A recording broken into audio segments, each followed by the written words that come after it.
Pitkin County Housing Authority Board meeting, slightly after 4 o'clock on Wednesday, April 2nd. First item on the agenda is, or April 16th, 2025. First item on the agenda is roll call. Okay. Scott? Present. Kelly? I'm here. We can't hear them. Kelly's muted. No, she wasn't muted. Oh, she wasn't.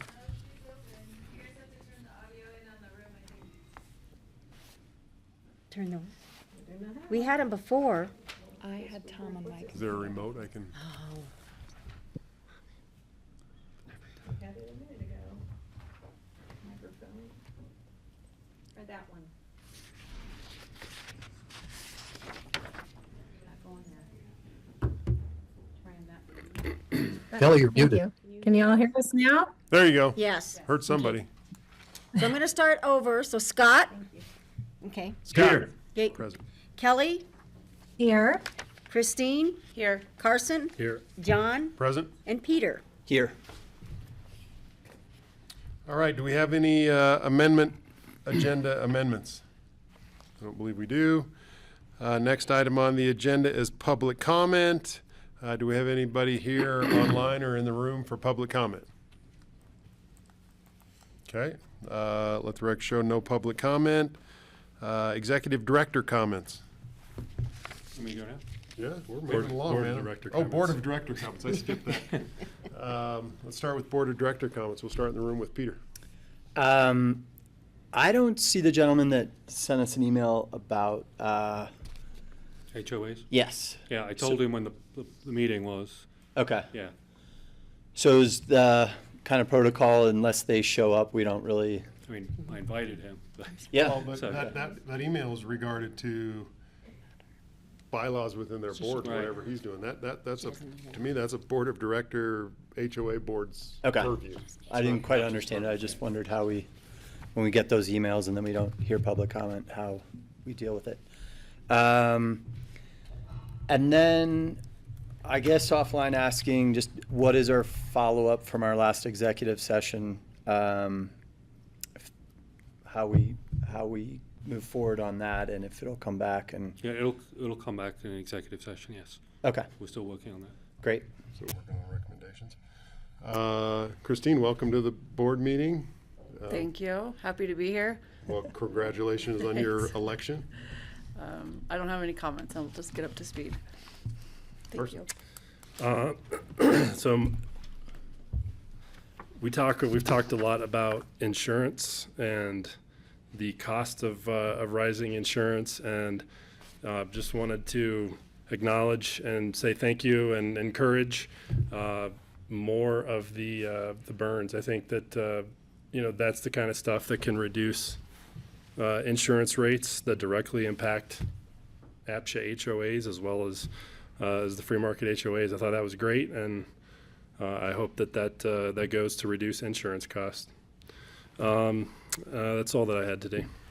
Well, in May, we've got our kind of fire prevention nonprofit coming in with our one and only candidate for fire chief, the new fire chief, which we interviewed yesterday, and moving him forward as our finalist. So he'll be here for that meeting as well. That'll be kinda cool. Is that someone internal? He's an internal candidate. Okay. Jake Anderson. It's exciting. He had a great interview yesterday, and he'll be a great fire chief. So. Great choice. My public comment is executive board member comments. We've got Susie here. I want to make sure we are working on our right sizing kind of guidelines. I want to try to get that done as fast as we can, because if we've got somebody ready to move, we haven't had a lot of movement in that right sizing, but we really facilitate that process. So I'd like to do that. That's my only comment. Let's go online to Scott. Yeah. Welcome our newest member of City Council, Councilwoman Benedetti. Welcome. It's so good to have you on board. No hard feelings?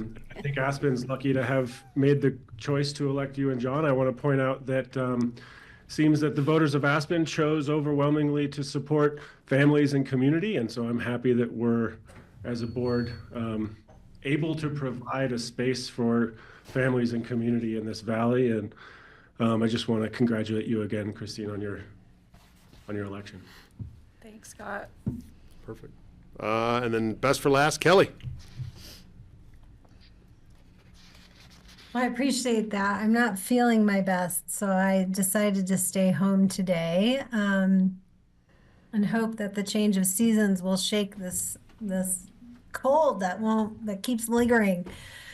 But anyhow, I don't have a lot of comments today. I will say, our board is starting to dive into kind of more programming decisions relative to the tax, the dedicated housing tax that was passed throughout the county last fall.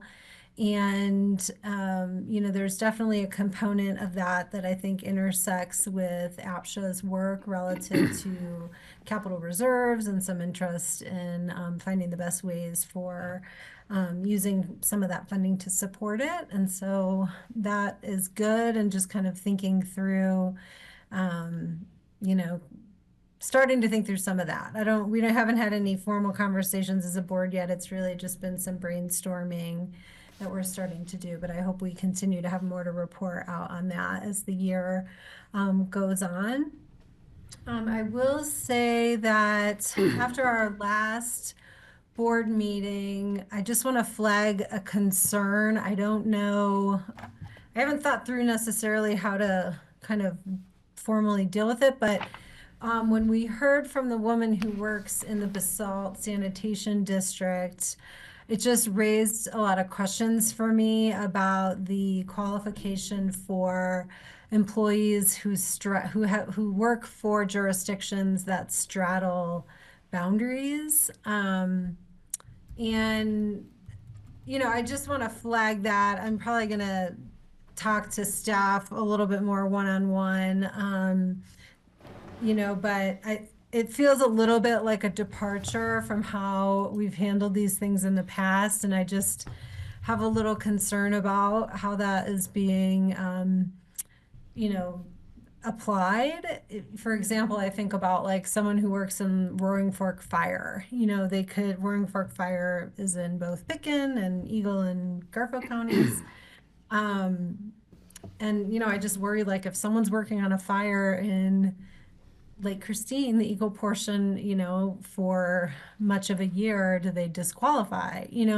So we don't need to dive into it, but I am flagging it for my need to understand a bit more clearly. And if there's other board interest in understanding that a bit more clearly, maybe it does come back formally to us. Because I'm really concerned about that. And then I wanted to just let Matthew know, we are scheduled for you and I to do our quarterly report to the BOCC on May 13th, but I'm actually supposed to be at the State Housing Board meeting down in Denver that day for a different reason, and so I'm hoping we can reschedule. Great. Seems reasonable. And welcome to Christine, and welcome back to John, and I'm thrilled you're both on this board. Sure. John, Go do you ahead. mind? Go ahead. So Kelly, that is a topic that we have been internally discussing, right and left, those positions that support the whole community, but might actually be located outside of Pitkin County, whether that's a surgeon at Valley View who might end up seeing some of our Pitkin County residents, or someone who's responding to a fire. So it's something we are talking about internally. I don't think it's ready yet to make it to you all, but we can also start having those conversations a little bit quicker. But we have been having them probably for the past 3 or 4 months, trying to figure out what that looks like. And I do think coming out of the audit, which I might be stealing some of Matthew's, or not the audit, excuse me, the affidavit. The affidavit's set to launch tomorrow, assuming the Spanish version gets the final go-ahead. And if that goes through, I think some of the information that we get out of this affidavit will help us make those discussions stronger too. Well, specifically Yeah, for. and I'll just, I'll just give another example, but again, I don't want to swallow up too much time here. We are talking about locating our dispatch center to be co-located with the Roaring Fork Fire building in Elgibel, which is not, it's a Pitkin County department, but it's not located in Pitkin County, and the services go as far as Marble and McClure, like they cross into Gunnison, they cross into Garfield. And we have folks who work for that department now that are in A.P.C.H.A housing, and, we're like, oh my gosh, is this decision gonna cause these staff to lose housing? So that's just sort of one way that is raising questions, and I think we need a deep dive in it. Thanks. Well, dispatch, they're specifically county, they're employed by Pitkin County, correct? They are, but they won't be located, they won't be located in Pitkin County, and they do provide services outside of Pitkin County. Right, and then Reefer, Snowmass Village is a Reefer's jurisdiction too, so that's, there's some real cross jurisdictional stuff there for sure, to consider. So I think that's very thoughtful, Kelly, appreciate that. All right, now we're ready for ED comments. Good evening, everyone. Matthew Gillen, Executive Director. Just want to highlight some outreach we've been doing. We did a meet and greet coffee morning at Aspen Country Inn last week, and thank you very much to Kelly for coming for that. We had several coffee mornings planned this spring at A.P.C.H.A, but due to the asbestos and ceiling collapse, we have postponed those.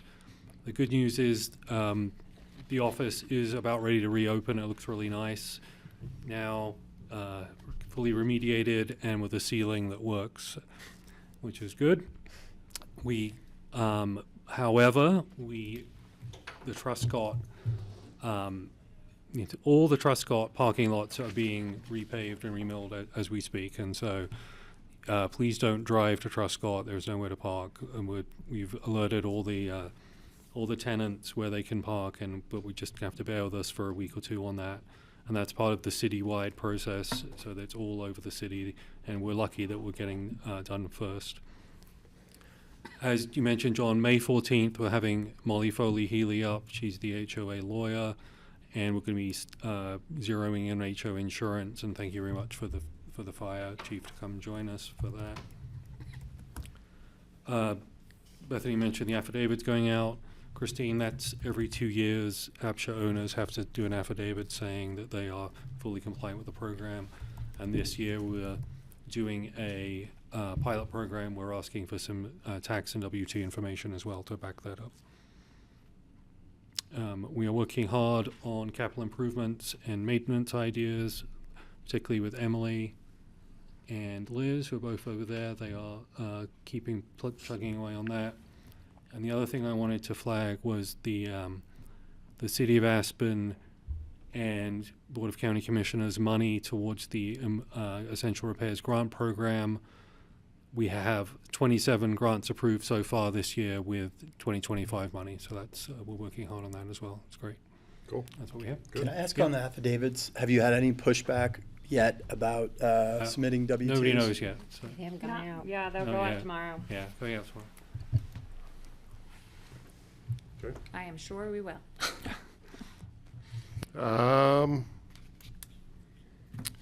Cindy, do you have anything for us? Just a reminder, we do have some, actually, it looks like there's quite a few people who've decided that they want to think about selling. So please sign up for notifications. There's probably 3 or 4 that will be coming up within the next few weeks. And it's just really important to sign up for notifications on our website so that you get those. Okay. Next item on the agenda is consent calendar. Do I have a motion to approve the minutes of March 19th? So moved. Do I have a second? Second. Discussion?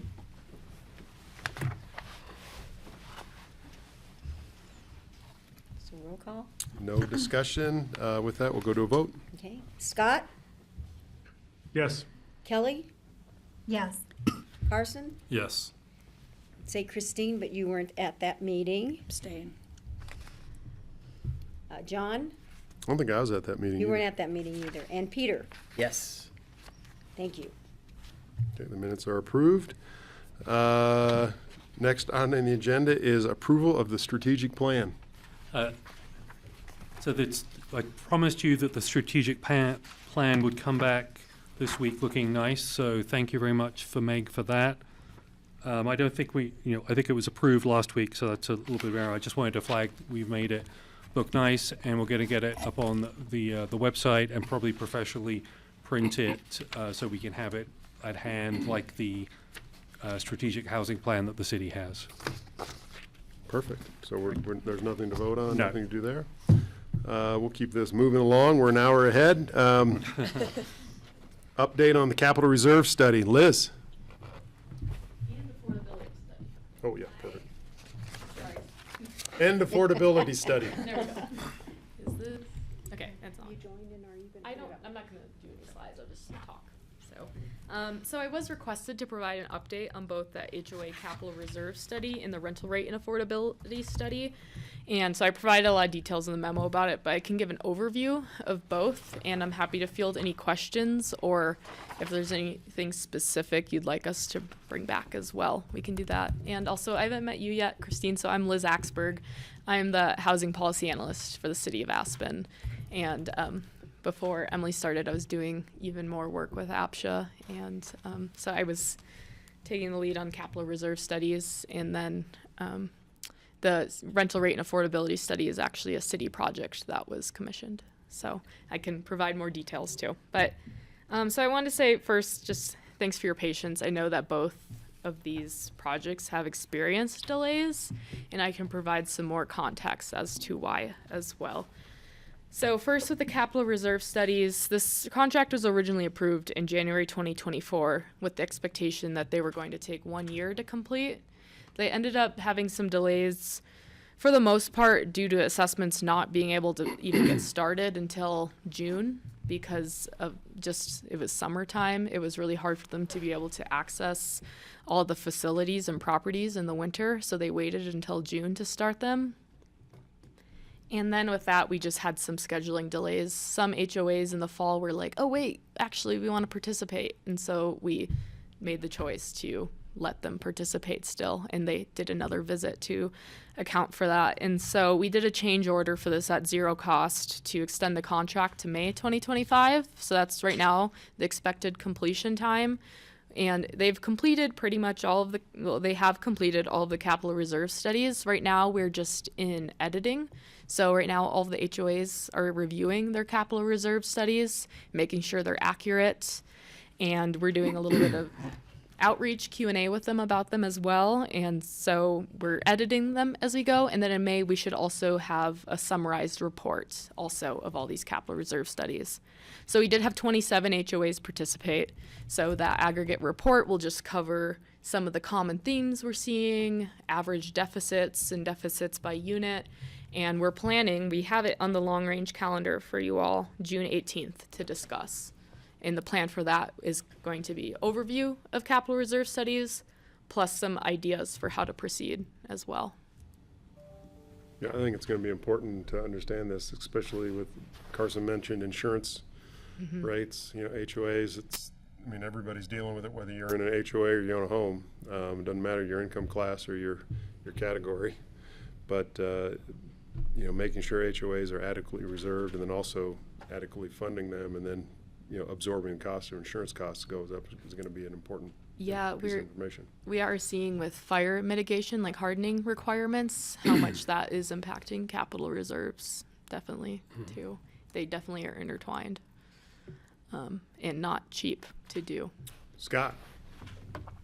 Yeah, and just kind of on the other side of that, speaking to the email that we all received from our community member, and kind of following that email, having some discussions with some other A.P.C.H.A residents about the increasing cost of HOAs and how we're going to balance those two things. So I believe that both of these conversations are important, and we're going to need to make sure that we're adequately funding the HOA reserves, the capital reserves, so that these buildings don't fall apart and we can still get insurance. At the same time, I hope that we as a board can keep our ear to the rail in the community and make sure that these HOAs are not pushing people out of their units with exorbitant rises in their HOA fees. Peter? So 27 HOAs participated. How many total are there? Well, there's about 50 HOAs that were eligible to participate, and that was just based on HOAs that are majority deed restricted and also condos, so not single-family homes as well. So there was 50 total that were eligible. And then total in the A.P.C.H.A system, there's around 80 HOAs. Okay. And do you know how many HOAs participated the last time? Is about the same number Same from number? the 20, is that 2011? 2011. Yeah, 2011 studies, yeah. And the reasons for not participating, did those ever come forward? It varied. I don't know if I could say like the exact reason, because some would just say, no, thank you. Or, yeah, there was a few different reasons, I believe. I know some had already done theirs, and they from the last one, they have really taken that under their wing, and they've been doing what they should be doing. So, and they've been updating their capital reserves through themselves. So I know that that's a couple of them that There's way. A couple, and some also, I think, were worried about A.P.C.H.A having access to the results and how that would impact it, if it would be public and those types of concerns. Or, yeah, there were some of those sentiments too. I'm thinking of the county new energy code where I think the goal is to understand the energy usage of every building in the county and requiring a HERS audit and going that far to really understand our stock of buildings, how energy efficient they are. I feel like with capital reserve study, if the community is going to be investing in the improvement of these units, we should have an idea of the health of their capital reserves. So that's just my. Can we, is it possible, could we add to the regulations that if you wanted to sell, part of the HOA disclosures would be production of a capital reserve study? You have to ask Tom. Well, aren't we getting, Don't know. we're getting inspections on everything that gets We're getting sold today, right? inspections, So but that- if you're buying into an HOA, I feel like you should have a copy of a capital reserve study to understand the financial, I don't know how you could understand they give you a budget when you buy it, but that doesn't tell you anything, right? Like the budget doesn't tell you anything because you don't know what's out there that needs to be paid, what's short, whereas a capital reserve study does. I think that's something we should explore if that's as a requirement to sell, that an HOA has a capital reserve study that they provide. Whether A.P.C.H.A paid for it or they paid for it, but they're not expensive. I think it might be slow to pick up in that if someone needs to sell, they need to sell. But we could certainly look at that forward, Right. start the discussion Right, like forward facing, saying yeah. next year, whatever, set a date. Scott's got his hand up. I think Scott? We could start with just providing the existing studies that we have to new buyers or new applicants so Right. that they can get some information.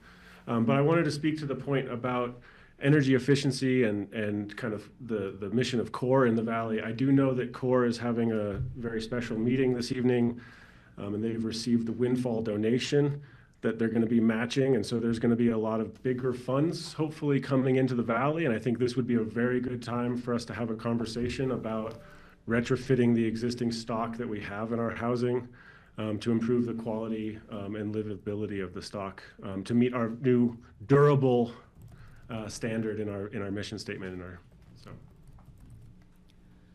And is the May summary going to be made public or? Well, definitely the summary will probably be in your packet, so it'll be public.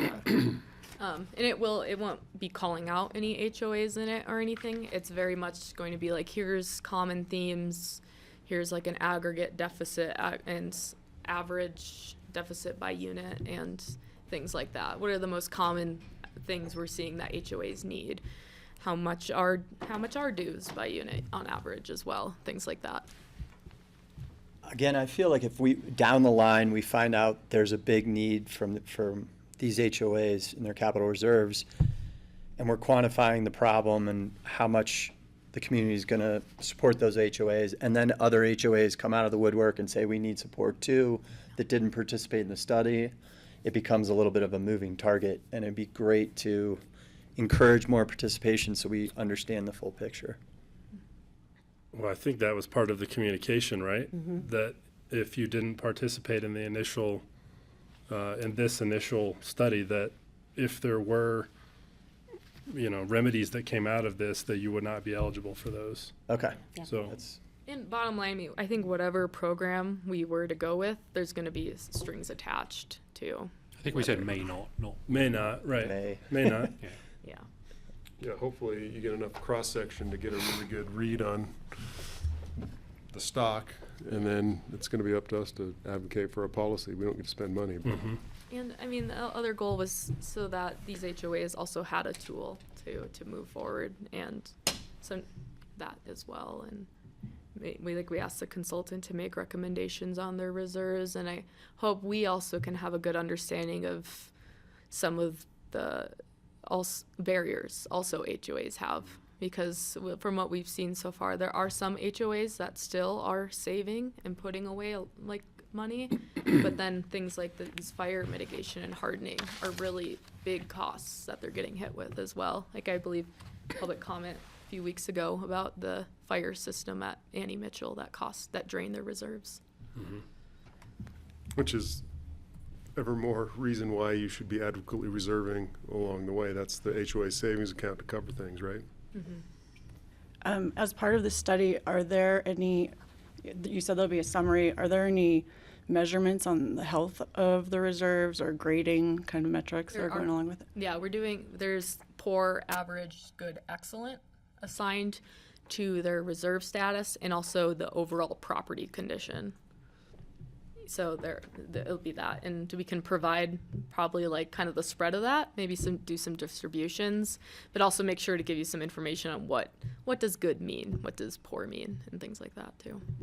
sorry, last question. Did the consultant take an objective evaluation of the properties themselves and say, this is in need of maintenance or reaching the end of its useful life or whatever that might not have been captured in the HOA's budget?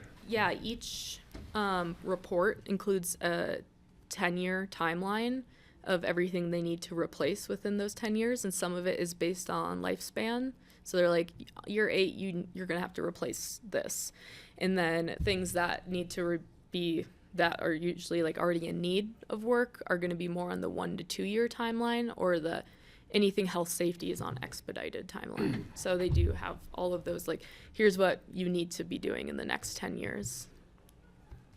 I mean, I think often we get the complaints that the HOA dues are rising.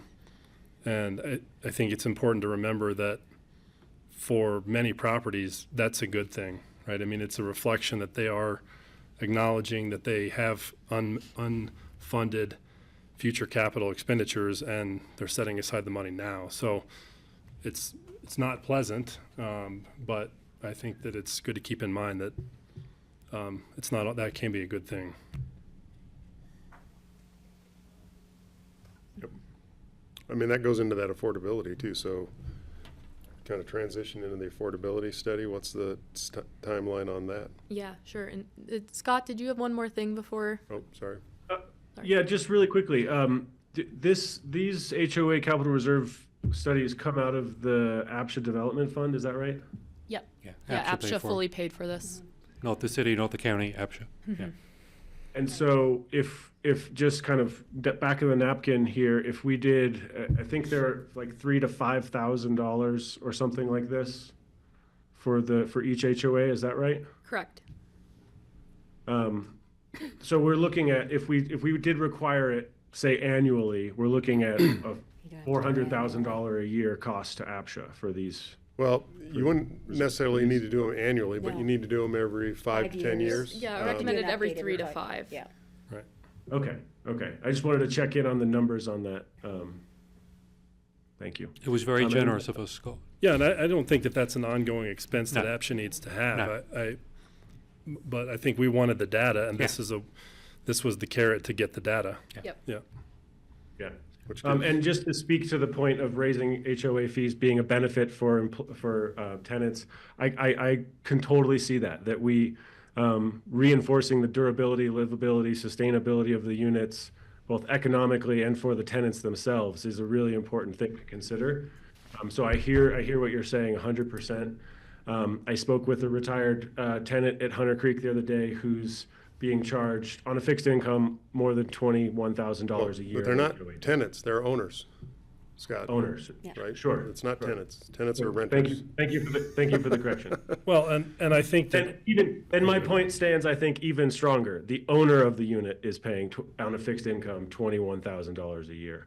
And so I hope that we do have a conversation that helps balance that kind of force on the owners and the tenants of these units, while we also look towards the sustainability of the infrastructure.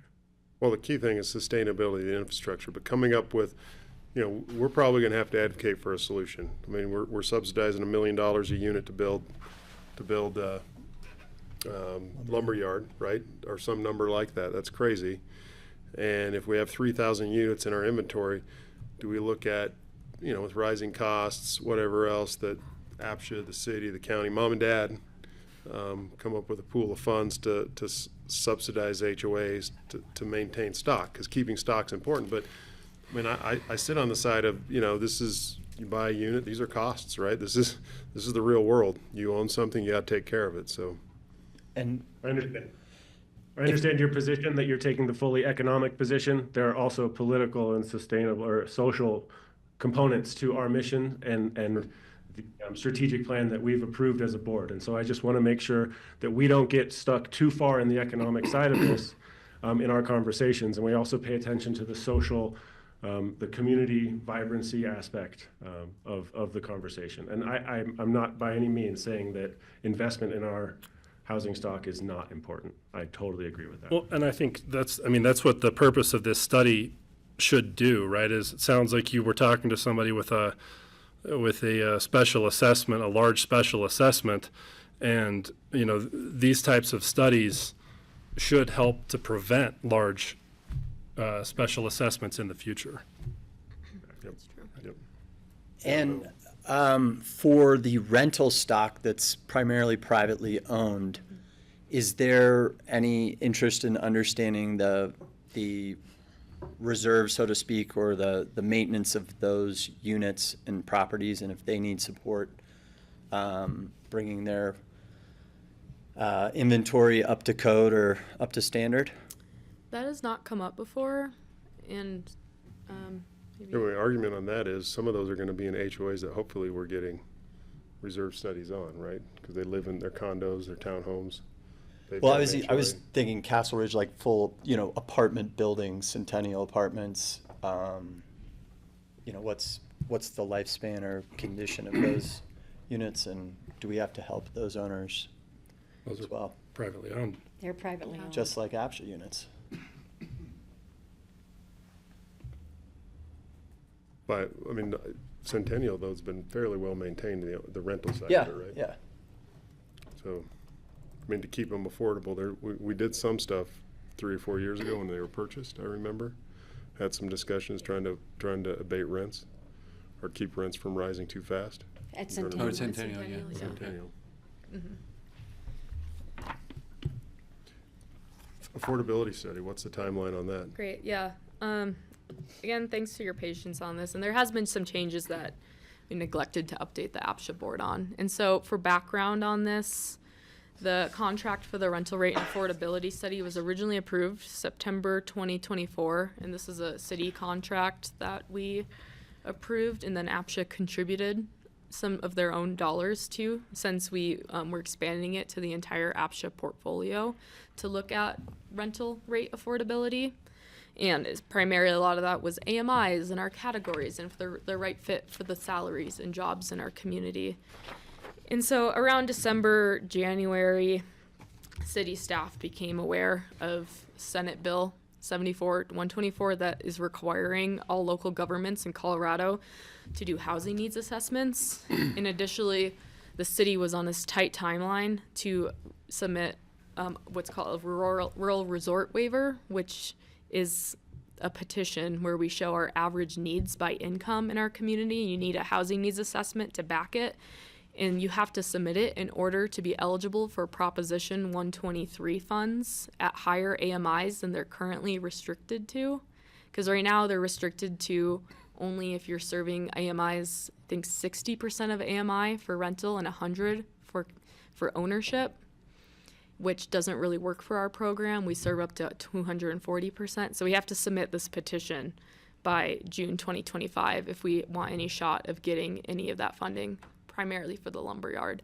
So sorry if that's a lot. It's just background. I'm happy to answer more questions about that too.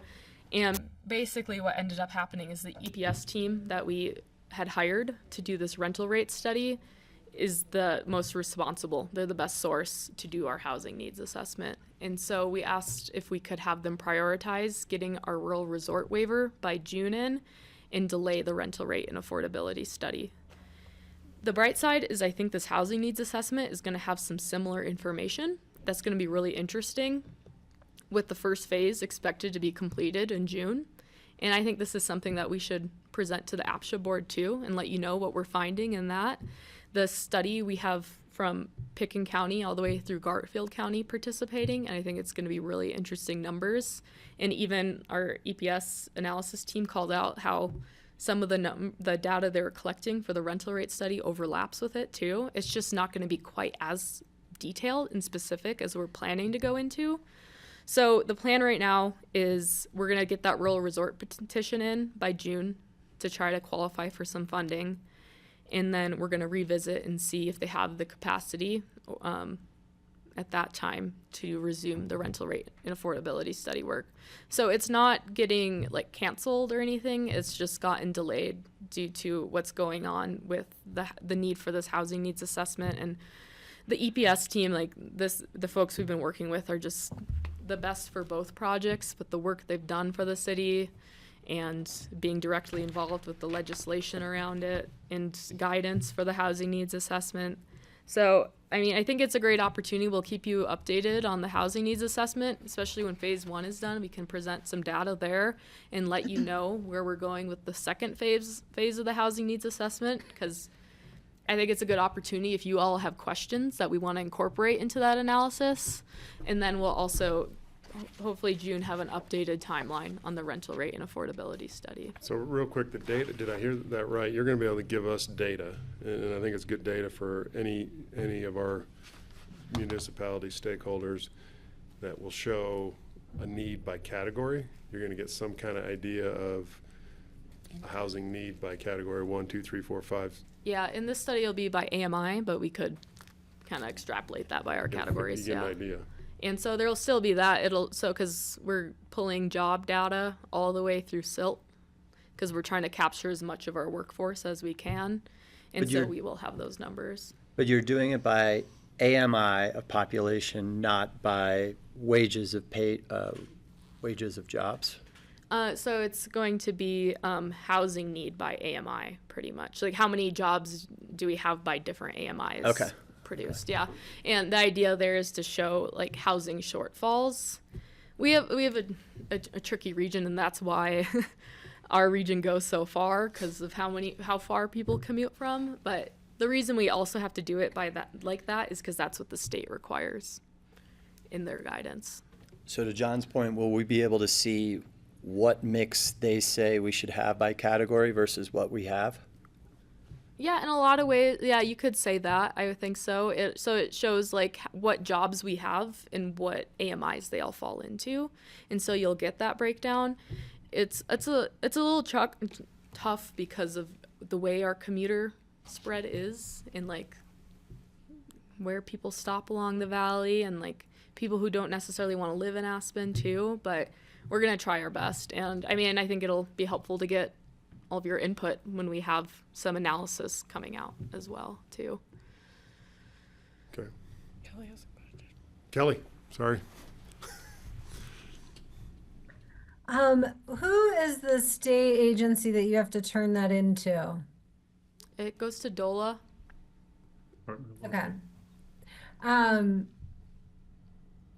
That's great. I would maybe just share some lessons learned from my interactions with DOLA that Seem excited.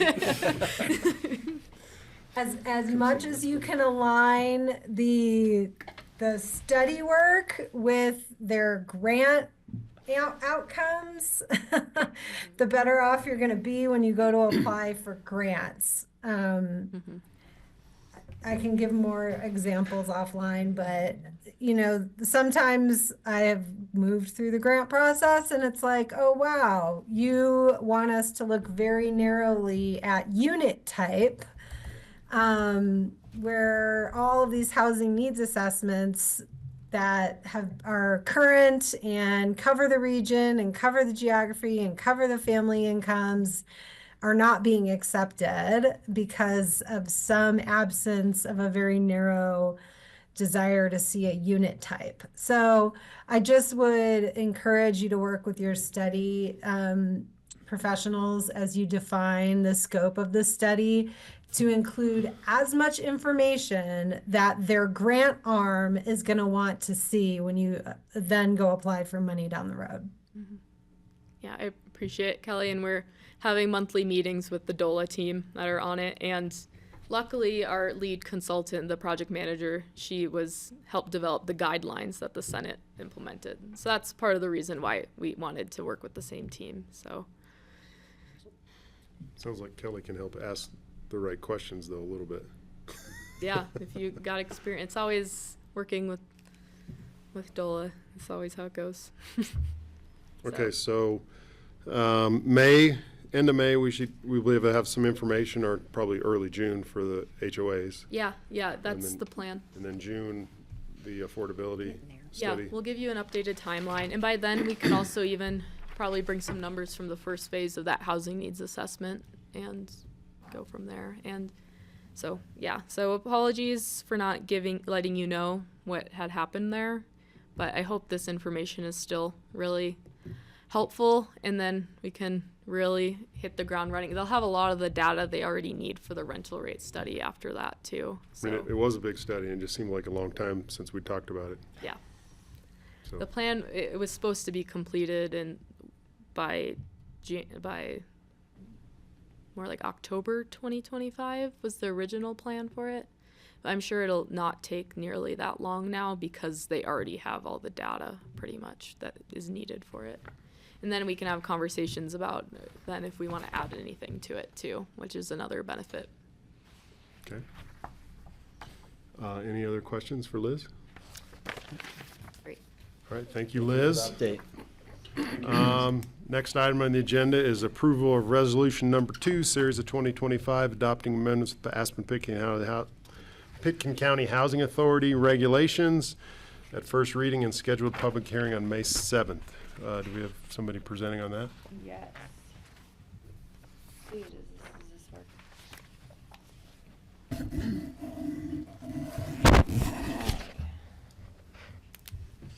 Hi everyone, I'm Bethany Spitz. For those I haven't met, why is this not? Oh, there it goes. I am Deputy Director and regulations falls under me. Sorry about that. So I am presenting today some amendments for the regulations. The first thing I will start out with though is the regulations that are in your packet. We have completely edited them for clarity and transparency. If it's not called out, there has been no substantive change in it. If I gave you the document like it is right now, the entire thing would have been redlined because we have edited it, we have cleaned things up, we have moved things so they're not in multiple sections. So I just want to put that out there. It does look different. If you hold up the current regulations and the copy that's in front of you, it looks incredibly different. If I have not called it out, there has been no substantive change to it. It's just been edited. So I want to make that very clear. Tom asked that I make that very clear. The other reason these were edited so heavily and look so different is to comply with Colorado's ADA requirements. It's very specific as to how we can structure and format a document so that a screen reader could read it or something else. So I wanted to start off with that. I'm going to go through a lot of things, but I have a slide for each one. I just talked about this. We've edited for clarity, consistency, and ease of use. And now I'm going to, my presentation matches the memo as we go through. So the first piece, we had talked about this about a year ago, I'm sorry to admit, but what was the removal of retirement assets from the asset calculation. So right now, when you qualify either for rental or ownership, we take 60% of your retirement assets to count toward your asset calculation. What we're proposing is to remove the retirement assets entirely from your asset calculation.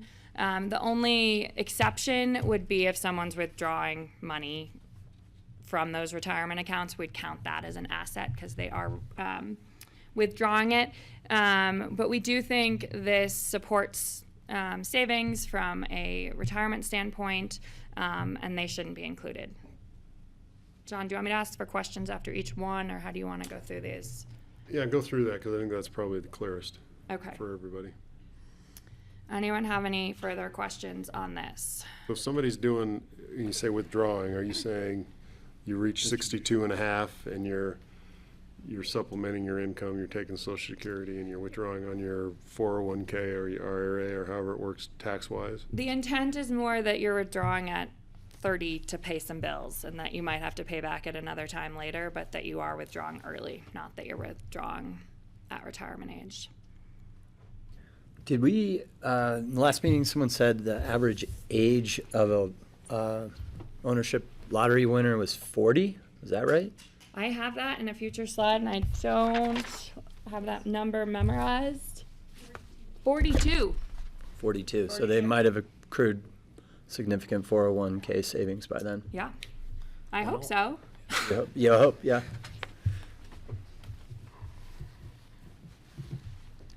I don't have any questions on that. I think it's.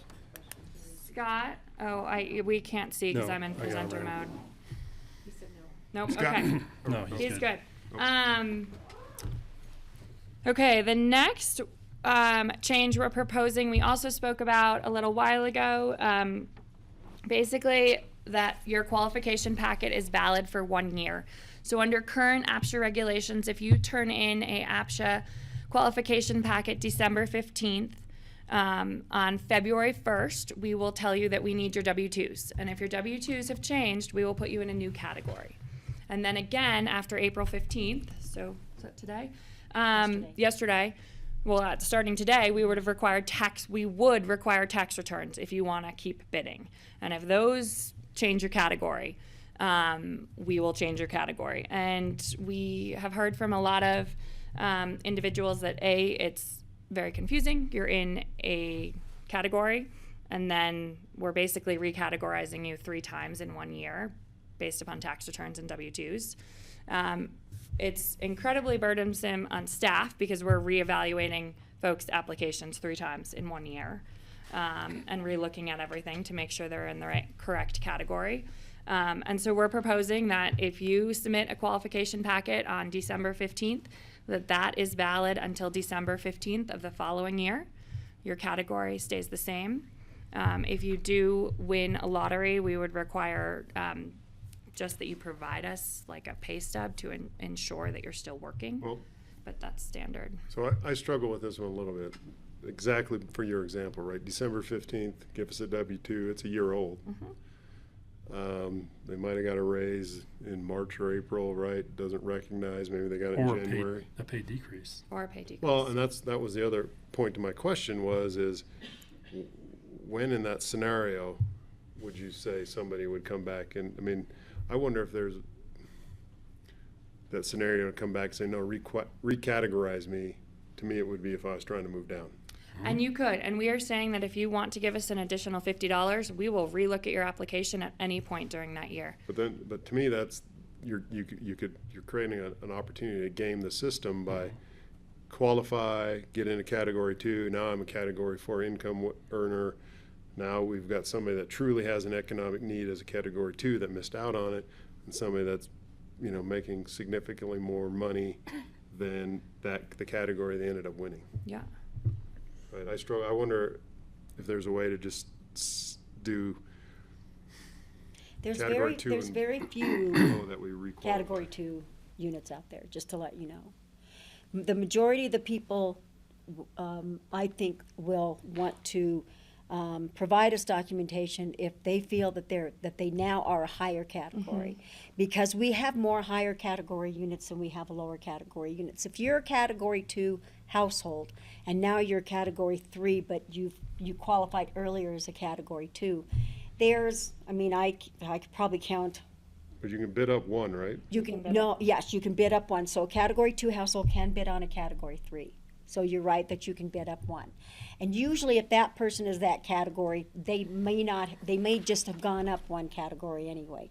And that's why we wanted to leave it to where if somebody says, well, wait a minute, I've really gone down, we need to give them that opportunity to do that. But there's also going to be some people who say, oh my gosh, now I'm a category 1 and there isn't any category 1 units out there. I think I can afford to buy this. I want to continue to do it as this, so I still have that opportunity to buy. This caused a lot of,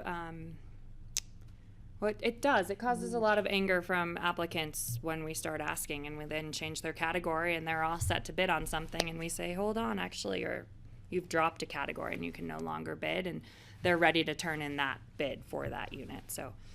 This is really just with first-time bidders, right? Because once you're in the system, then you have to provide every year. Well, no matter what, you have to provide every year. But what the system does now is somebody might have been bidding for the last 5 years, and they've had to provide us documentation. If they qualified in June, Right. then they have to qualify again the 1st of February, and then they have to qualify again or they have to provide us documentation the 1st of February and April 15th. Then their packet comes up in June, they have to provide us documentation again. Now, we only charge them for that full documentation, that $50, but they still have to provide us documentation for three times during that year. What we're saying is, if they're a category 3, let them stay that way for 1 year, and then, unless they really think that they're a different category and they want to bid on something different, then they fill out the application packet and they provide an additional $50. Wouldn't it make, well, you know. Well, I struggle with and this goes a little bit to our affordability discussion, right? Letting somebody set themselves up for, you know, they lost their, this is the banker in me, right? So part of it is source of repayment, how my loan's gonna get Seen repaid. too much.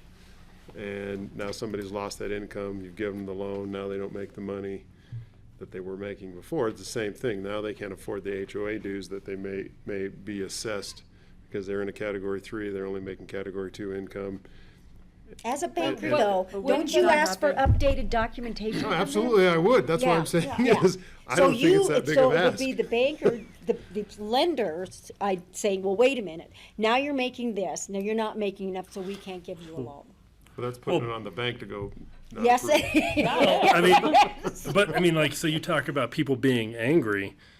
I mean, so let somebody win a unit and then collect that W-2 and show they don't qualify. Yeah. They're really going to be angry. And I mean, yeah, we're at first reading, so Yeah. we can. The one thing I will say, and we haven't started talking about this, and I'm pulling up my email because I can't get it out here. The actual cost for A.P.C.H.A staff to actually process an application. So currently we charge $50, but if we were to charge what it costs staff to process, it's $165. So you're looking at 3 times a year, staff is reviewing and basically re-looking at everything. So it's $165, and that's just for a W-2 employee. If it's a self-employed individual, it costs staff $275 to review an application, and we charge $50. So maybe we can say our fees are wrong, but That's where I was gonna go. But what my point would be more, Question? it is a significant amount of money. Go ahead, Scott, sorry. I hear this discussion, and I want to start by saying I'm glad that we're finding ways to lessen the burden on staff. So I think this is a good direction. It seems to me that we would eliminate the gaming of the system question because of the requalification process. So they might game the system, but they'd only get away with it for 11 months and 30 days. Am I reading that right? And then my final question to staff is, do we see a pattern on how people are requalifying? Do we typically see people requalifying down or up? Because based on what I've heard from community members, people are usually kind of above what's needed to qualify and are kind of giving up jobs in order to qualify when this kind of situation happens. So I'm wondering what the experience of staff is on that. Two parts. So the first part, you're right. Someone, I suppose, could get away with gaming the system for 11 months and 30 days. The second part is, I think typically we only see folks going down in category if they've lost a job or if they've had a child, because that will affect their category. Usually, though, they'll come in and have a new qualification packet done if they have a baby on the way, because that does affect category. Okay, thank you. I had a question. So maybe as a way to address the, gaming or whatever, couldn't we just make all packets valid through April 15th of the following year? The one issue is it takes staff about 5 hours to process an application. And if we had, let's say, a couple hundred packets come in one time and they're all trying to bid on a lottery, it would be quite burdensome. It would be a very weird curve. And then if Yeah, I see what you're saying. Is there any automation that can be done for reviewing those packets? I mean, yes and no. I mean, they're submitted electronically, but our qualification specialist still has to look through all the statements, and there's lots of back and forths usually about your employer's only saying you work 20 hours. It's not full time, but you're telling me you're full time, and so it's as automated as it can be at this point in time. I personally don't think the game the system for 11 months and then get kicked out of your house is something that most people are going to try to pull. I think if we're clear with this information up front and we provide it as part of the training packet that we talked about in one of our previous sessions, with maybe like a graphic that shows this exact kind of quandary that someone might find themselves in, and then a big red line that says, and if that happens and you get to this line, you'll get pushed out of your house. If we can provide that kind of information in the front end, I don't see worst case scenario 11 months of gaming the system being worth it for the homeowner or the tenant. So, but nobody's getting pushed out of their house on this is moved out of a category This that is you don't bidding. get a qualified to bid on. Yes, right? this is bidding. pushed out of the house that you'd like. Yeah. Right. I don't know, I struggle with that. I mean, ultimately, you're trying to get people in the right category housing at the time. I get the staff time, it's expensive. It does make me think we should revisit the $50. But I don't know. I'm open for I mean, given how hard it is to win a unit, it would be the gaming of the system. This would be extra gaming of the system, right? To time that. I think that the number of times that would happen is quite small. I mean, I do know that there are people that are in their units, right? They got categorized as whatever, 2 or 3. They've lived there for 20 years. They probably make a lot more money. In fact, I was talking to a friend of my wife she went to high school with here that was going to buy her Porsche. She lives in like Category 3 housing in Snowmass Village today. Owns a business, does very well. Sold 2 $12 million homes recently and made a nice commission, but she hasn't moved. She hasn't had to. She didn't game the system, but it's ultimately, does she need to still live in that unit? I don't know. No. It's a question for another Different day. conversation. I'm available for that conversation. I guess I need direction if we can advance this one to second reading. I like this change personally. And I like keeping it open to be able to, lost my job, whatever, life change, whatever. I mean, I think I'm open to it. I think I would expect, though, that if there was somebody that had a significant change in income at the verification of winning, that they might not get that unit. Correct. So, I mean, I think as long as there's that disclosure, Yeah. We can work on a disclosure. I think I'm good with it. Make a note of that. And that would sort of, in the extreme cases, it would incentivize people just to go ahead and come in and do a requalification. Yeah, 100%. Yeah. Feel a little silly going to this next slide after just talking about how our fees should be higher potentially for qualifications, but this is to eliminate the bid price to enter a lottery. So right now it costs you $5 every time you bid on a unit in a lottery. And as we know from Carson shared his personal story a few years ago as to how many times he bid. People bid 20, 30 times a year sometimes.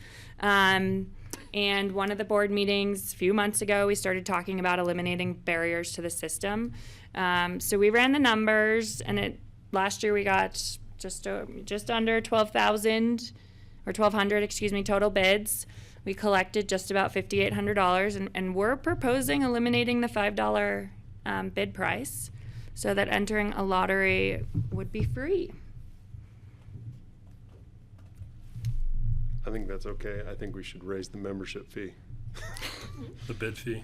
Well, no. The application fee. Yeah. Yeah. I mean, that should be $175. You bid as many times as you want. Right, cover our cost. Sorry, maybe that's the wrong number. I'm just trying to, that takes away this $5 thing.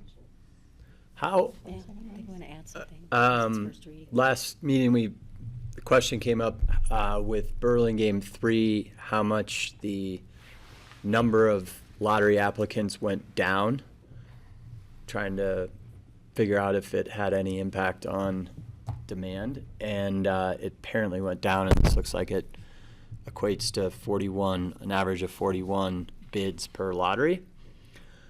If you get rid of the fee, it's nominal, but do you see more people just bidding to bid and not paying attention, and then it's like the fifth person on the list takes it just because everyone's just playing the lottery? Potentially. I don't think $5 is necessarily enough in either direction. Yeah. To make that change. I don't know, Cindy, do you have any? I think it has more to do where in the priority system they are. Are they in the top priority because they meet they're at the category or one below? They meet the minimum occupancy requirement. They have at least 4 years in order to bid. That type of thing. I think it has more to do with that than somebody just saying, I'm just going to bid on absolutely everything. I don't think that's going to change that much because you get people who go, I don't want to ruin my first chance to win on something that I really and truly don't want. And you do see some people like that who say, I don't know why I entered this lottery because I really don't want this unit. And it's usually inevitable that they win it. So, I mean, I don't know why, but it just kind of sometimes seems really that wanted way. all those units. Yeah, exactly. So there are people who really kind of look at, is this where I kind of want to hang my hat? Because I might just win once, and if I just win once, I want to make sure that it's for what I want. I think I see more of that than somebody just going in and just entering every single lottery. Mm-hmm.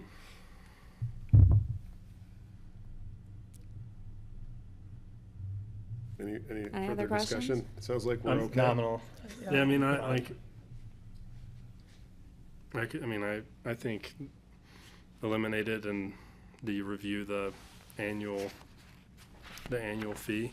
I mean, if we're charging 50 and we're calculating it at 165, And we can make that change make it 75. during this meeting for a second reading. So if For that's, first reading. Yeah. because we're in first reading, so I can make that change for second reading if you choose to raise an application fee, if that's the just direction that the board would like to go. Did you say that we get about 160 applications on average annually? Was that the number? No, that number, 41. If you divide 1160 by 28, or 28 by 1160. Well, the actual applications that we get per year are more than that. because we get, well, we get applications for rentals, we get applications for ownership units. You figure that there's about 1,500 rental units, and we requalify everybody every 2 years for rental units. Okay. And then for ownership units, you have to requalify once a year. So the actual applications that we get are, I would think, more. I don't know if you have that number. I don't, but I have, or Emily might, but staff spends about 2,500 hours on applications. Wow. Every year. I think if I remember right, last year staff processed 1,300, just over 1,300 applications, but that's looking at all applications. Including rentals. Yeah. And so are all of those applications the $50 fee? My thought is, why don't we just, if we're eliminating this bid fee, why don't we find whatever the average number is, tag that onto the application fee to balance the budget and move on?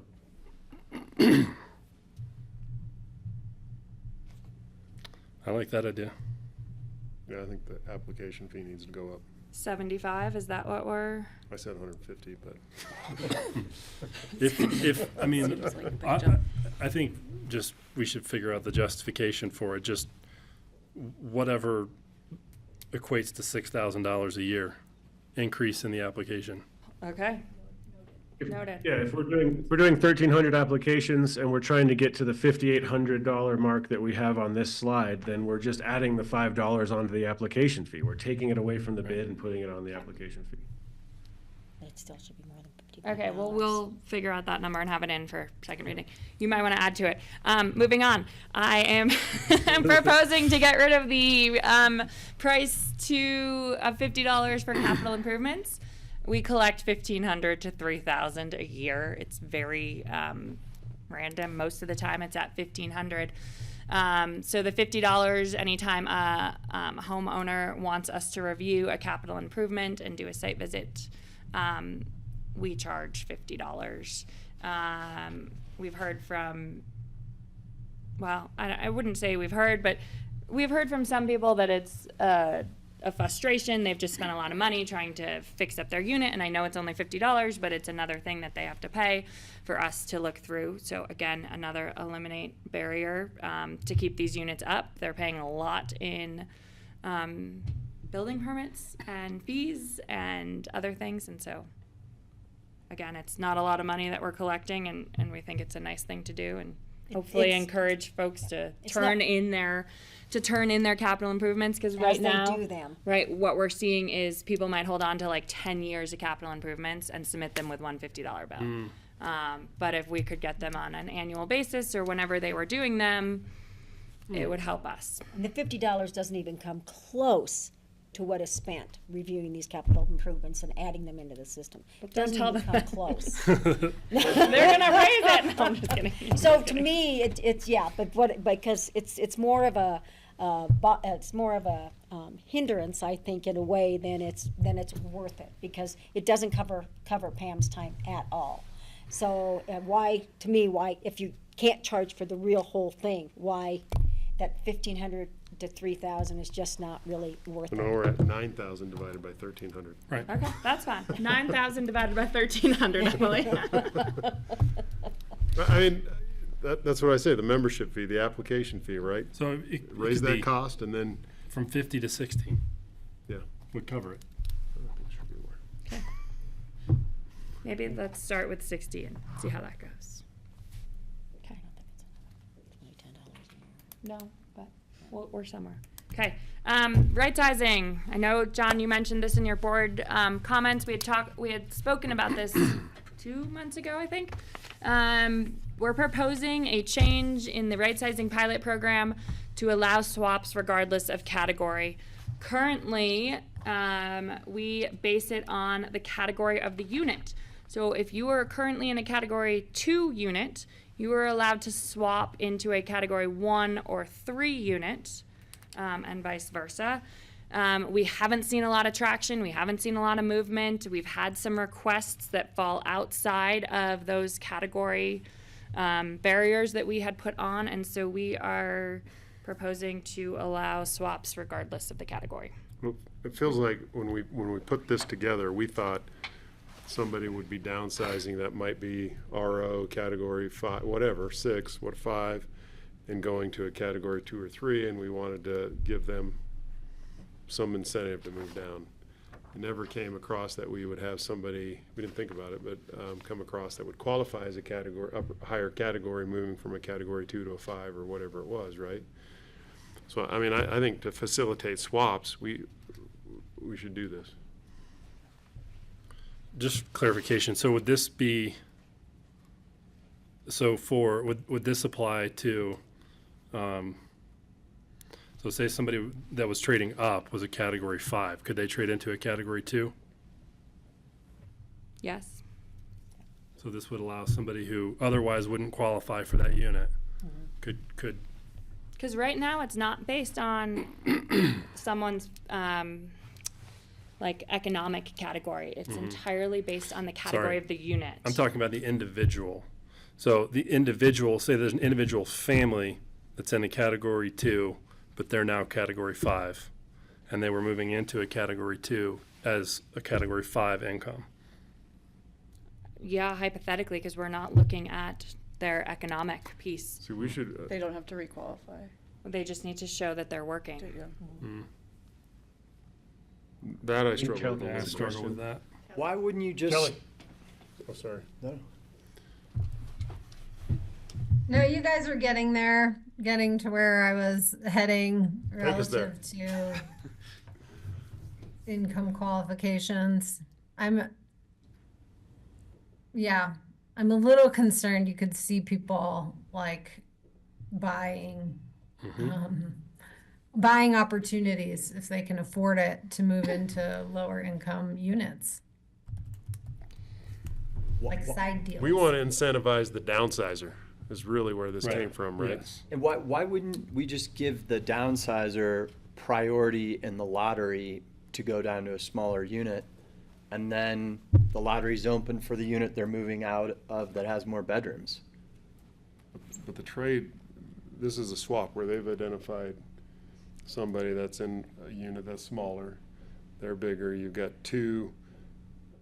I think the upsizer needs to qualify by category, is the But- only thing. Can you remind me though why the person that's open to downsizing, rather than finding somebody that wants to trade with them, just comes to Aption and says, I'm in a 3-bedroom, I'm willing to go down to a 1-bedroom, and they go to the front of the line for the next lottery for a 1-bedroom. They may We not tried want that. unit. Yeah, we tried that at BG3, and we had 1 taker. But how many swaps have we had? 3 maybe at most. 2 or 3. My fear is, I understand where you're coming from on the category perspective.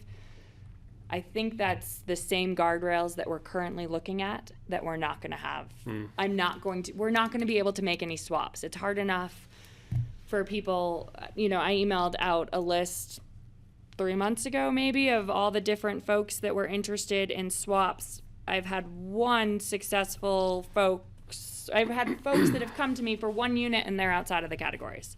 But no one else has expressed any interest in any of the upsizing or downsizing units that people are interested in. So we can try adding category. I know Scott's hands Can you raised. guardrail it, you can't go down category if you're Upsizing. If you're upsizing. upsizing? Well, what's the one right now? What Does that make sense? what do they want to do? Can't go from, if you're in a 3, It's you an can't go RO down to 2. person that wants to go to a category Right. unit and a But category. you wants might to go to qualify the because RO. if you have kids, That's you true. lower, you Right. decrease category, but you're increasing your house size. Yeah. So that penalizes that family. Yeah, you don't want to do that. I agree with you, John. We want to incentivize the downsizing person. Really quick.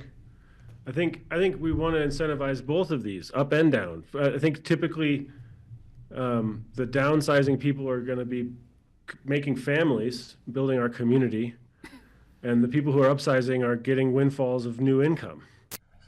Part of our position philosophically is to support both of those moves. Kelly, I hear your point about the kind of the backroom deals that can happen. 2 points on that. 1, they're already happening.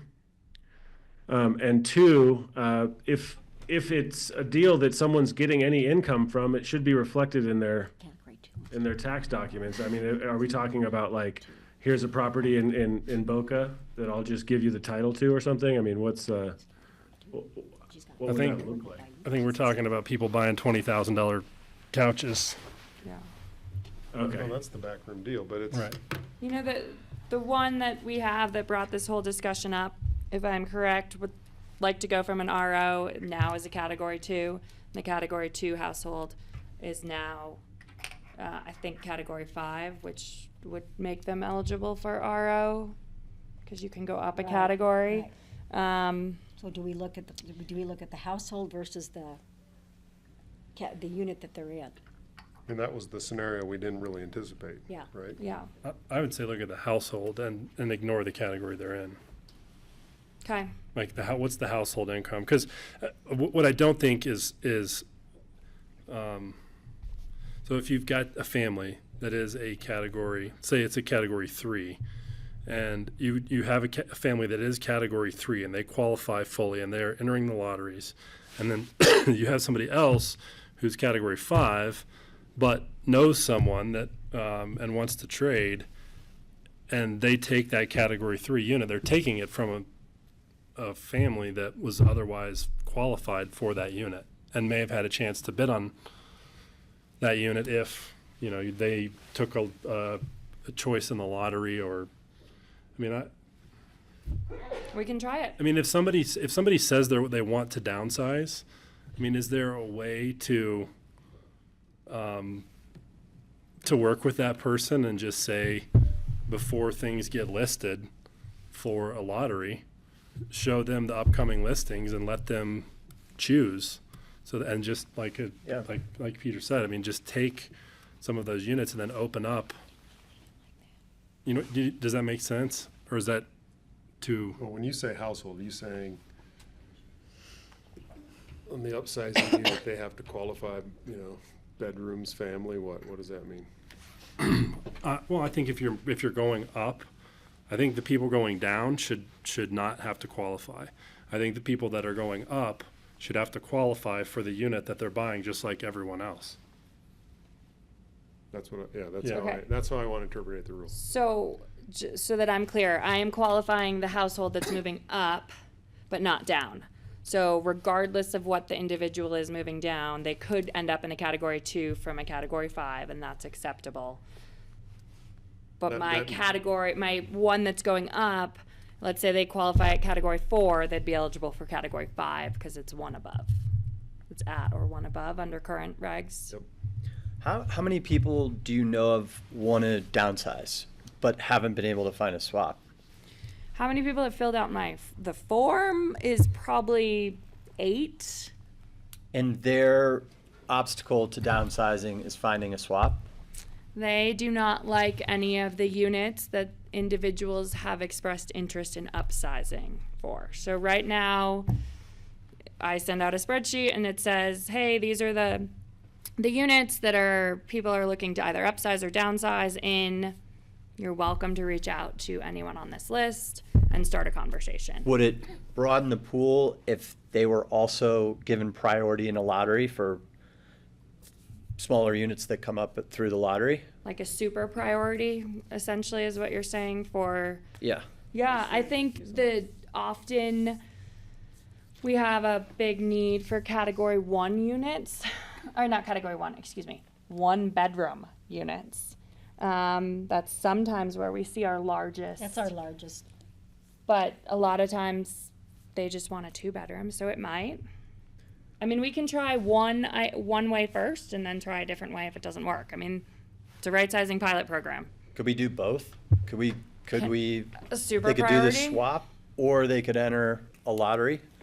I felt better having people kind of matched up on swapping, because it feels like the super priority is another one where you're going to get a bunch of people going, wait a minute, I was in the lottery, I've been bidding 50,000 times and haven't gotten anything, and now this person steps in and...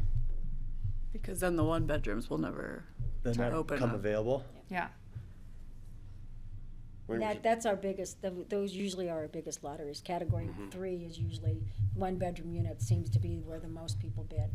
But Because. we're trying to because you create get couples, churn, yeah. you know, So- I get the point that it penalizes people trying to get into one bedrooms, but you're freeing up 2 more bedrooms, you know, or 1 extra bed. All right, I want to, this is my opinion, so everybody's got their own, but I think we should work with what Carson kind of laid out there and see where that goes. And, you know, if we don't get any more churn, come back and revisit. And We got I 9. think that's got to be a bigger discussion where you're going to get feedback from the community where it Yeah. gets talked about. Cool. We got 9 Aspen Country Inn units that are vacant. I'm going to talk about those in a I couple know, slides. I know, I'm like wondering, we got 8 They're people that want to downsize. They're Can rentals. they go into rentals. Aspen? They're rentals. People don't want Yeah, to. those are rentals, and rentals. those are restricted by Yeah. LIHTC. They're very restricted income-wise. Is the consensus that I'm trying one approach, or I think we just start with Carson's. And that's my opinion. Everybody else can. Just to say that so moving down, there is no qualification. Moving up, they have to qualify for The unit they're moving. the unit they're moving into. Which places a little bit of discipline on that, or, you know, capital reserves, whatever ability to maintain a unit. Scott here, I'm going to stick with my guns. I think we should lower all the barriers as possible to try to get more people right-sizing and incentivize people to downgrade or upgrade as needed, and just trust in our qualification process and provide trust to the community members that we're serving. Other thoughts? I agree with Scott, actually. I think if the goal here is to try to create more movement, widening the system. I don't think that was ever the goal, was to create more movement. The goal was to fill bedrooms. And so it wasn't really to create movement, it was to fill bedrooms. And so that you had a person who's now a single person in a 3-bedroom because their kids are gone, have the right to move into a smaller unit, and then somebody who has a family to move up. The goal wasn't to create movement in it, it was just to create a mechanism to fill those empty bedrooms. Right, and there are a lot of empty bedrooms that people aren't moving out of, so if we can make it more approachable.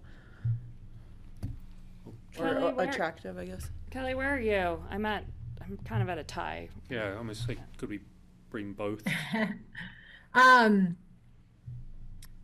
I think we should make it as easy as possible for anyone downsizing to get into a smaller unit, and then let that open up availability through our other normal channels.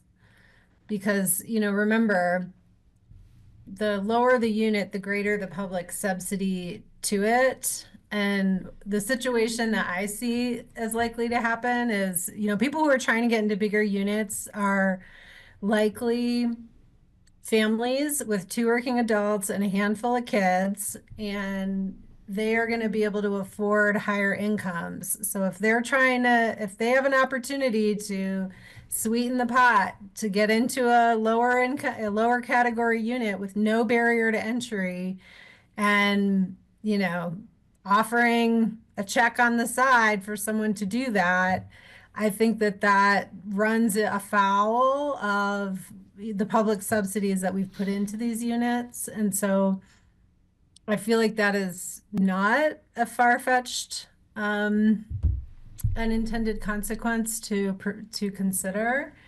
And, you know, those folks should qualify. And again, I'll just go back to the thing I continue beating the drum on, is if we had more flexibility in category unit assignments across our inventory, then we'd have a greater ability to respond to the demand. So separate problem, but related again to this policy issue. So I'm a little bit of the mind of, you know, let's make it really easy for people to get into a smaller unit regardless of their category. And then let's stick to our qualification for those moving into the bigger bedroom units. How many, Does that clarify my position, or? Yeah. I think you're on with Carson and I. Yeah. how many, lower category 3 and 4 bedroom units are there? 3 and 4 bedroom units? Yeah. I know we have one category 1 single family home. And that's the only one bedroom, that's the only single family home category 1 unit that we have. Most of the homes are category 3 or 4, besides RO. Yeah. So the single family homes anyway. And we don't have a lot of category 1 and category 2 ownership units. It's mostly 3s and 4s, and now 5s, because 6 and 7 was rolled into category 5. Do you see a lot of, I've just heard, older people living in walk-up units that would rather be on the ground floor, and they're in a 2-bedroom upstairs, and they would take a 1-bedroom or studio to, Ownership? yeah. I haven't heard. I haven't heard one. Yeah.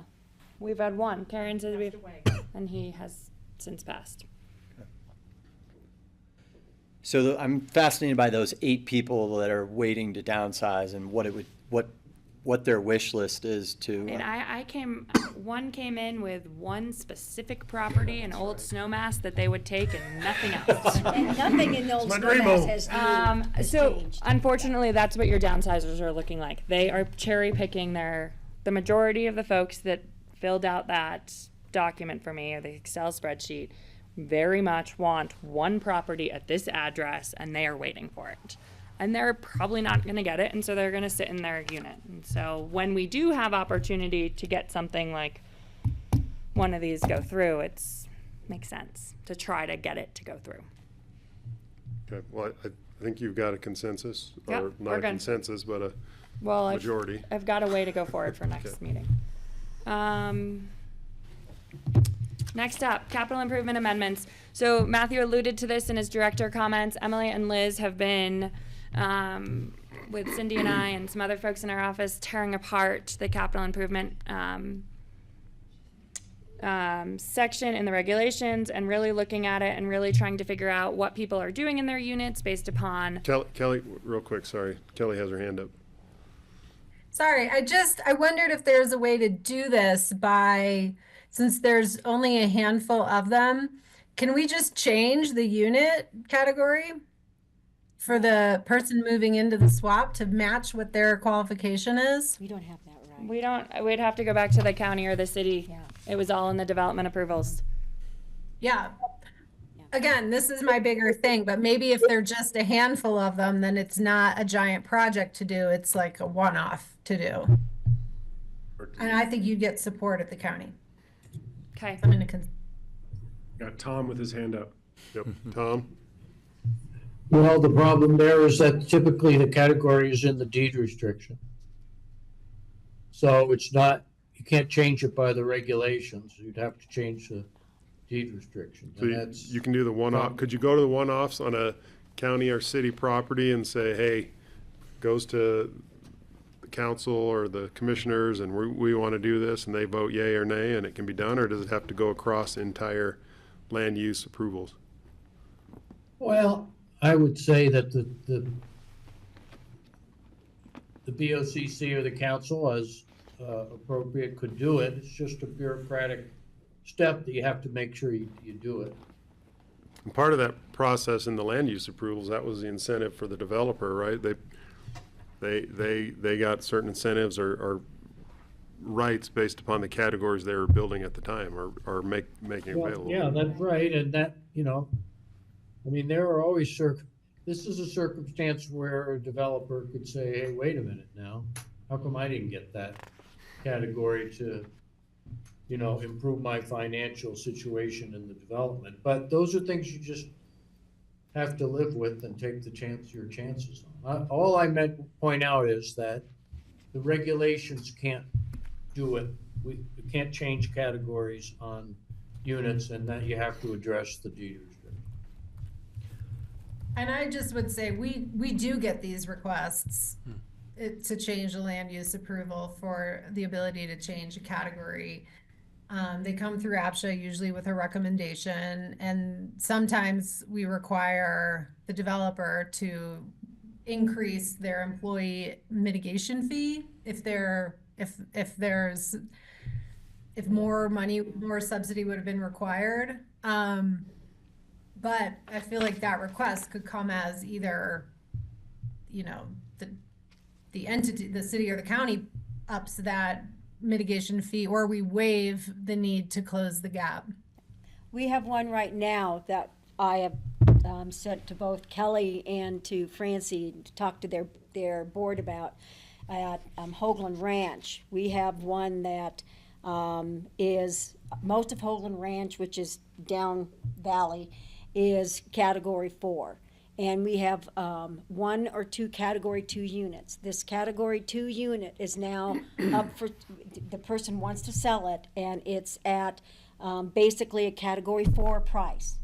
And right now we would have to market it as a Category 2 at that price.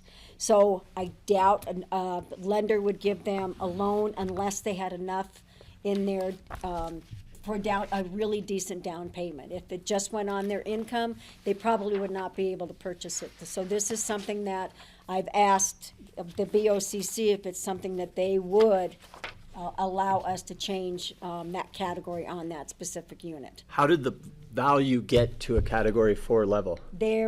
Somebody did an awful lot of work to it, there were some older homes there. And a lot of work was done to this unit that they were allowed to get capital improvements on. It's changed hands a couple of times. The current owner, when he bought it at a Category 2, the price was probably Category 3. So, and the sales price was in that top Category 3 market, but he was still able to purchase it. So, but this now, it's gone up 2 categories. So we just have a concern in it that we're stretching somebody to the limit by keeping them at that category for what that current sales price is on this unit. Okay, so we're getting Cindy, we're talking about it on Tuesday, just so Okay. you know. So we're getting Thank a little you. outside what we're talking about. So let's stay on track with Yeah. this, but those are good thoughts, things we should bring back. So this capital improvement amendment is to allow a 10% cap if a unit has been owned 10 years consecutively. So if someone is still in their home and still owns it on year 10, they get an additional 10% cap for allowable capital improvements. We are very much trying to encourage our homeowners to make repairs, to keep their units up, and we are really trying to reduce any sort of barriers to the system. And so we think that allowing for an extra 10% of the maximum sales price for allowable caps after that 10-year mark, when a unit probably needs some more work done to it, will help. We are still making sure we don't allow for things like jacuzzis and high-end items so that these units aren't becoming unaffordable, but making sure we include allowance for example, carpet every 5 to 8 years, and obviously those all depreciate down, but we're hopeful that by encouraging and opening up the list of allowable things, that people will continue to maintain, or will start maintaining their units at a higher standard, because they'll see some of that This money goes to the back. preservation of the stock that I think is important. Yeah, Because right now it's 10% over the life of the life of the unit. So you might move in and it's Is already 10 years gone. enough? Should it be 5? I was gonna say, yeah, 7 Okay. or 5. I've heard 5, I've I mean, heard 7. How long do people normally, do we know, what's the average tenure in a unit when it turns over? I don't have average tenure on turnover off the top of my head. We can find it and bring it back. Do you want us to attempt to align it with that somehow? I mean, Or 5, 7 years? What is? Everybody else's thoughts? I want to encourage maintenance, taking care of stuff. I was going to say a bad word, but yeah. What am I doing? And just based off what Sydney just said, like, if, you're only increasing with that credit for capital improvements, the price to the next buyer. It's not going to push it out of the category. Hypothetically not, I mean, capital improvements still depreciate down just like they would on Okay. hypothetically a free market unit. So the goal is not to completely make these units unaffordable. Great. What's my year that's going in? Anybody thoughts on that?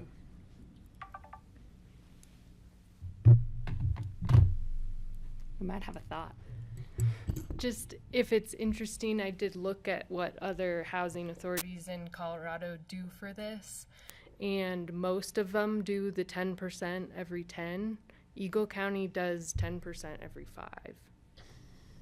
I like 5. And, okay, we'll go 5. Great.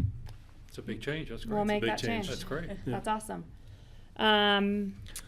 Are people, by the way, if they get a refrigerator out of a house that's being remodeled or something, they get it for free, they can't submit receipts on? No, we need the reimbursement. receipts Okay. of Capital. that. This is gonna be like a new roof, carpet, Yeah. Well, roof may new, not new count, fridge, unfortunately. new No, we boiler, added it new. But even for HOAs. No, not HOA, but for single family. Okay.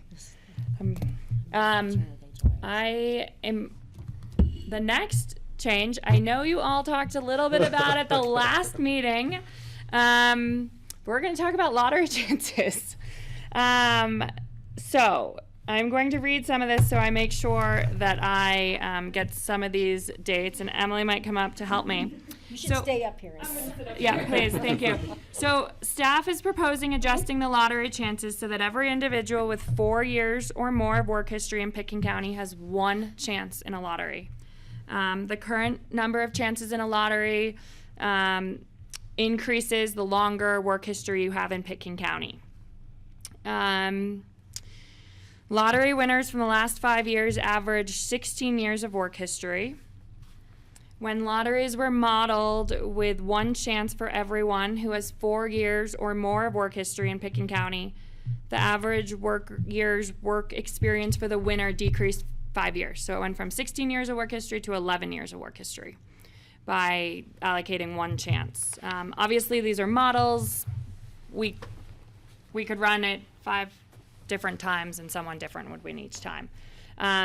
Additionally, the winner's age decreased by 5 years. So it went from 42 to 37. An interesting note that Emily found was that the new age, the 37, aligns with the national average for a first-time home buyer. So that's by giving everyone 1 chance in the lottery and not having the tiers. This would reduce the age of an owner based upon this modeling by about 5 years. So in a current lottery, you could have someone with 4 years of work history in 1 day win the lottery, and you could have someone that has 32 years of But we work don't experience. say you can't enter a lottery if you haven't been here 4 years. So No. you're gonna get an equal chance to win that same lottery if you've been here 2 years. No. Everyone over 4 years gets 1 chance.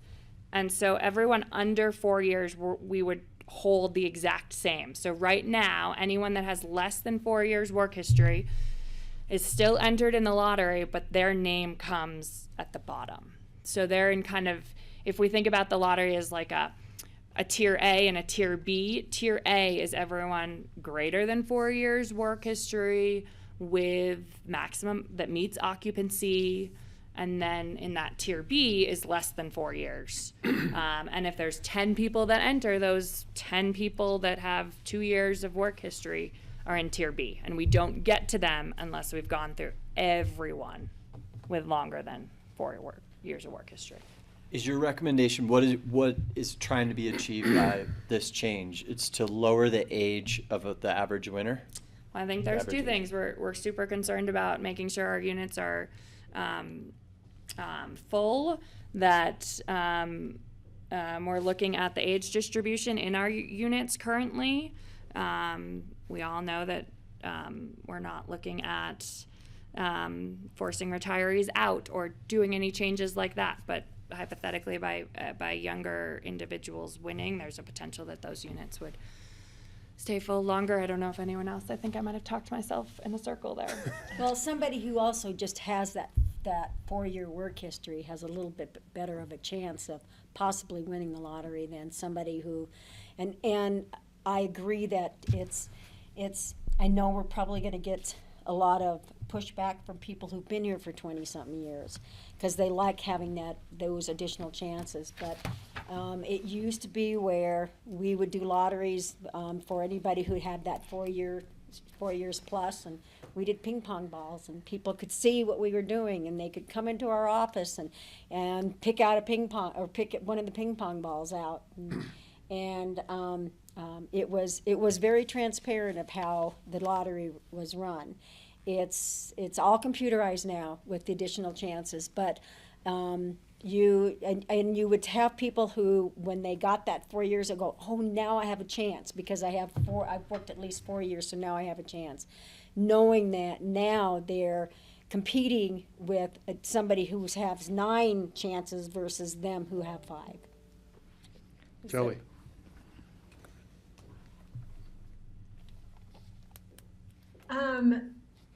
You know, I have to. I'm gonna go over these like I always do with the BOCC between now and public hearing and bring back comments. And initially, I would have expected some heartburn around this relative to the folks who've lived here and haven't won. But after seeing the distribution of ages in the housing system right now, you know, I think we really need to spread that out.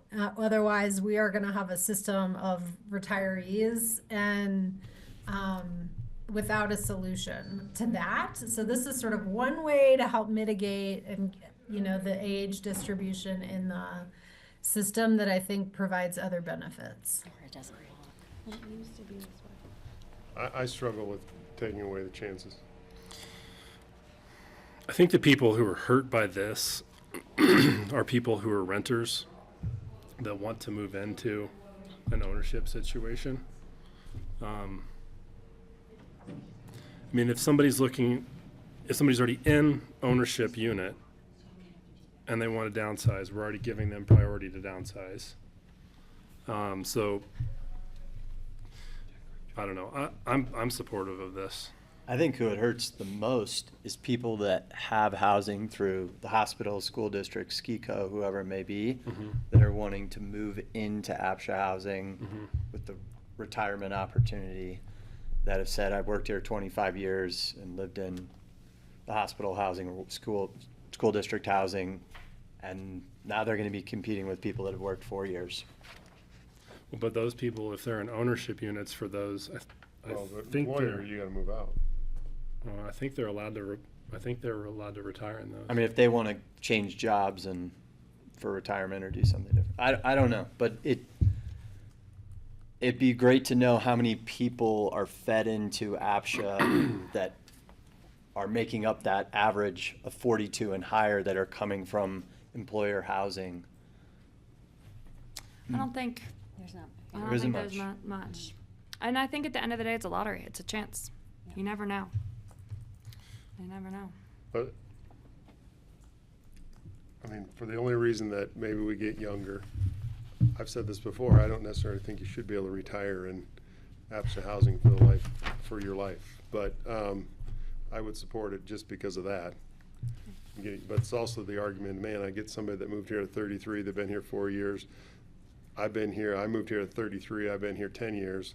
Now we're on the same, you know, we're on the same wavelength, same opportunity to win. I've served my community, I've worked hard, I've done whatever. I just keep losing, and now it's going to be even harder for me to win, even harder for me to have priority. I mean, I'm surprised you're in favor of it because you were here a long time before you won anything. It's a hard choice. That's why I say, I mean, I think the people that it penalizes are the people who are renting that are trying to get into ownership. Yeah. I think it's interesting that this is a direct response to the retiree problem. Scott? I'm wondering if there's a middle ground here that we could do instead of just removing any sort of 10-year advantage, and just kind of change the chance system. So say something like a couple different ranges, 0 to 4, 4 to 16, and 16 plus, and doing kind of a point allocated system. I'm not intimately familiar with how the lottery works, so I'm wondering what staff thinks of an idea like that. I mean, right now there's 4 categories. Cindy probably has them off the top of her head, but it's 4 to 8. 4 to 8, 8 to 12, 12 to 16, and 16 to 20, and then over 20 plus, you get 9 chances in the lottery. And if you're Or maybe just narrowing the margin between the number of chances. So if there were 5 categories and you just went up by 1 chance for each category, so there wasn't as much of a divergence in the number of chances you get, so that the people who are 20 plus years history only get 5 chances instead of 9. Well, I'll tell you, that makes it worse. Because honestly, we had I have a hard time saying this. A statistician show us what the difference is between having 5 chances, 6, 7, 8, 9 versus 1, 2, 3, 4, 5. And the 1, 2, 3, 4, 5, the people with 5 years win almost every single time. Whereas the 4, 5, 6, 7, 8, 9, there's more of it's distributed more. So people who have 5 years or 6 years have more of a chance to win than if you're doing the 1, 2, 3, 4, 5. So you move those chances down, then you're giving more of a disadvantage for somebody who has less than that 20 years. So what if we just did 10, 11, 12, 13, 14, 15? I don't know what I don't know what that takes for home track. I don't know. I mean that's fine in home track, but I don't know what the statistician would say regarding that. I wasn't around when the statistician set these, but it hasn't. I still have that report. It someplace. hasn't. Everyone used to have 1 chance. Yeah. Mm-hmm. As long as you had that 4 years. Share that report with the board so that we could. The board wants the report. I need to find it. I think I know where it is, but I need to find it. The other thing that sits a little funny is like it's encouraging people to apply for the lottery as soon as possible. So anybody, you're disincentivized not to enter the lottery as soon as you can. If you've been here 10 years and you haven't needed housing, you're sort of foolish not to have started playing the lottery as soon as you could. Well, and people, the day somebody starts working full-time, they can apply. Right. I'm just saying you're pushing people to, apply for the lottery even if they. Here's my suggestion. This is first reading. Kelly's going to take it back to her board. I'm assuming Christine and John are going to have a discussion with their board. We can move it forward. Doesn't mean it's going to pass in the second 100%. reading. Right. Good Right. idea. Right. Okay. And you can pull it out, second reading. Because I'm not in favor of it. And you might get a lot of public hearing at the next meeting in May, from people who are not sure that this is the right way to go, and you might get a lot of people who come in and say this is the way to go. It'll be interesting to see what happens between now and May. It just might be interesting to have public comment. I think that's a great point. Let's get as much of that public comment as possible. We want to hear from the people who are residents in the stock. I think that'd be really valuable. If this is directly tied to trying to make the demographics of housing younger, are there other tools to achieve that? Is it on? Move here earlier. I think there are probably some economic factors to that too, right? You build wealth as you get older, so maybe if you're younger, you can't afford to buy a place, even if it is You don't have your down payment, right? subsidized. So I think there are probably factors in that we don't know, which is why I looked at that national average age of a first-time homeowner. I thought that would at least give us a little bit of a bigger picture. Is everybody okay with that, moving it forward? First reading, we'll have further discussion next time around. Great. Yeah. Okay. Next up, so when we looked at the regulations a couple years ago, we changed the qualified retired employee to requiring 10 years continuous work history in Pitkin County prior to point of retirement. The qualified disabled employee always aligned with the qualified retired employee. So previously they were both 4 and 4. A couple years ago, the qualified retiree got adjusted to 10 years. The qualified disabled employee, though, was left at 4.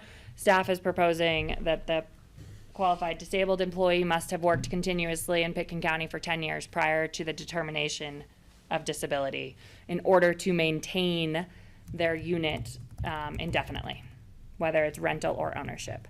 So we're suggesting from an alignment standpoint that we up this to 10 years.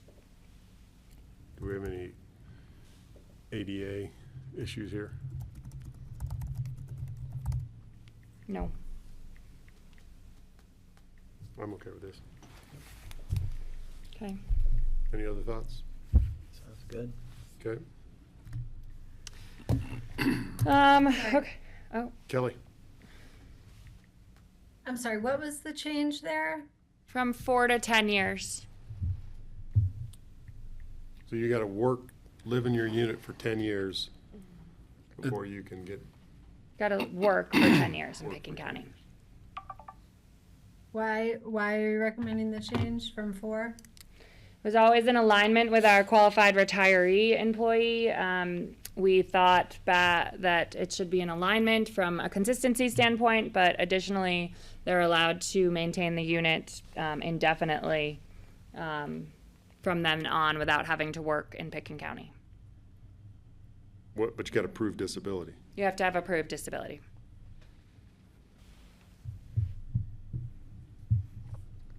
Scott? Are you aligning this with the requirements that we set for retirees keeping their units? Is that kind of Correct. the alignment? Yeah, they were always aligned and then they got out of alignment. So we're bringing them back.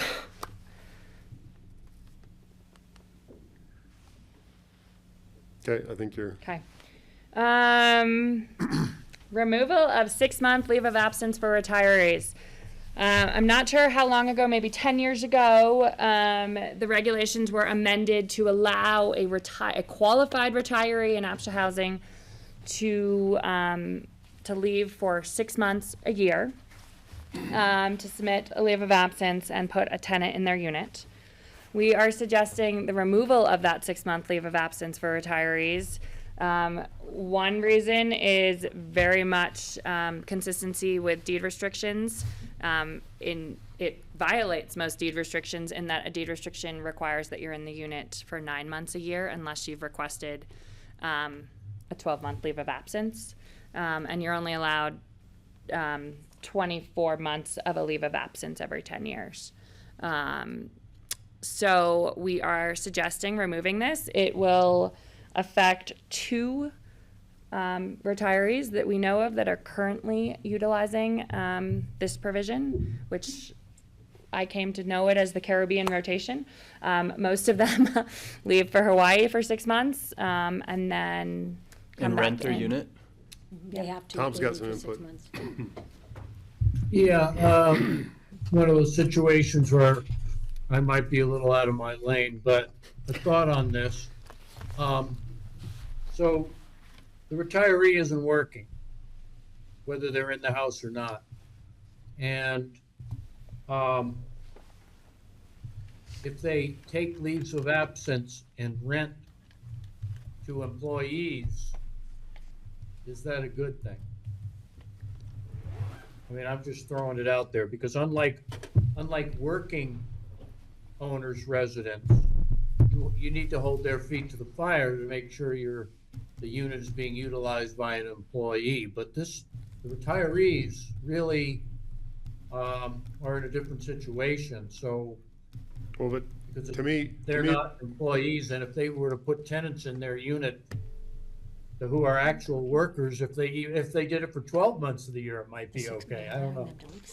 Well, I'm to just me, throwing to me, that out that, there. that they should sell. I mean, to me, that's at some point, to me, this encourages, yeah, you might get that and they won't work, but they'll be here 9 months and maybe they volunteer somewhere, they do some other things. But this is like, move to Sedona. At some point, it's time. And you're just encouraging people to look at A.P.C.H.A ownership housing as an investment property when they retire, and they can come back here for summers and, get all that income from renting their unit. But They're limited as to yeah, what I was they gonna can say, rent and it there's some for. limitations on rental income. You have to have a mortgage and Right. $50 or Well, you don't something. have to have a mortgage, don't have to but yeah, Cost plus $50, it's right? cost or what we set in our regulations. So most of the retirees, what we set in our regulations is much better for them because it's a couple thousand, whereas their mortgage is most likely paid off. So they are taking It's an it- income property. It's a couple thousand a Investment. month. Okay, well. Yeah, and to say it's an investment, we strictly cap the amount that these people can charge. for Correct. rent. Yes. Yes. So we're, Still- we're providing low-income employees of the economy with a space while, well, I mean, first of all, the average price of a home in Sedona is $929,000. So good. Well, I'm just saying, move somewhere where you can retire, right? Don't, I mean, Right. you're not getting, Right, you're moving to Hawaii, you're going to I'm just, Scottsdale for the warm weather in the wintertime, whatever. And to me, this encourages it to go, hey, I really need to reevaluate my situation. If I can't come back I can't leave for 6 months, but I like where I'm at going for 6 months. So now it's only 3. Does that encourage, it's time to move on? I think if we keep the rental cap on the unit and we let these retirees go to a place where they can afford to live, what we're going to see is a socioeconomic trend of the people who go and live in wherever it is, the place where they can afford, making a decision and realizing, holy cow, I can't really afford to live back in Aspen. I should sell. So this might be a wedge or a ramp that gets the kind of social behavior that we're kind of looking for as a board with the honey or the carrot instead of the stick. But I don't understand. I hear you, Scott, but like if they're covering their mortgage by renting their place out here, and No. then why would they sell?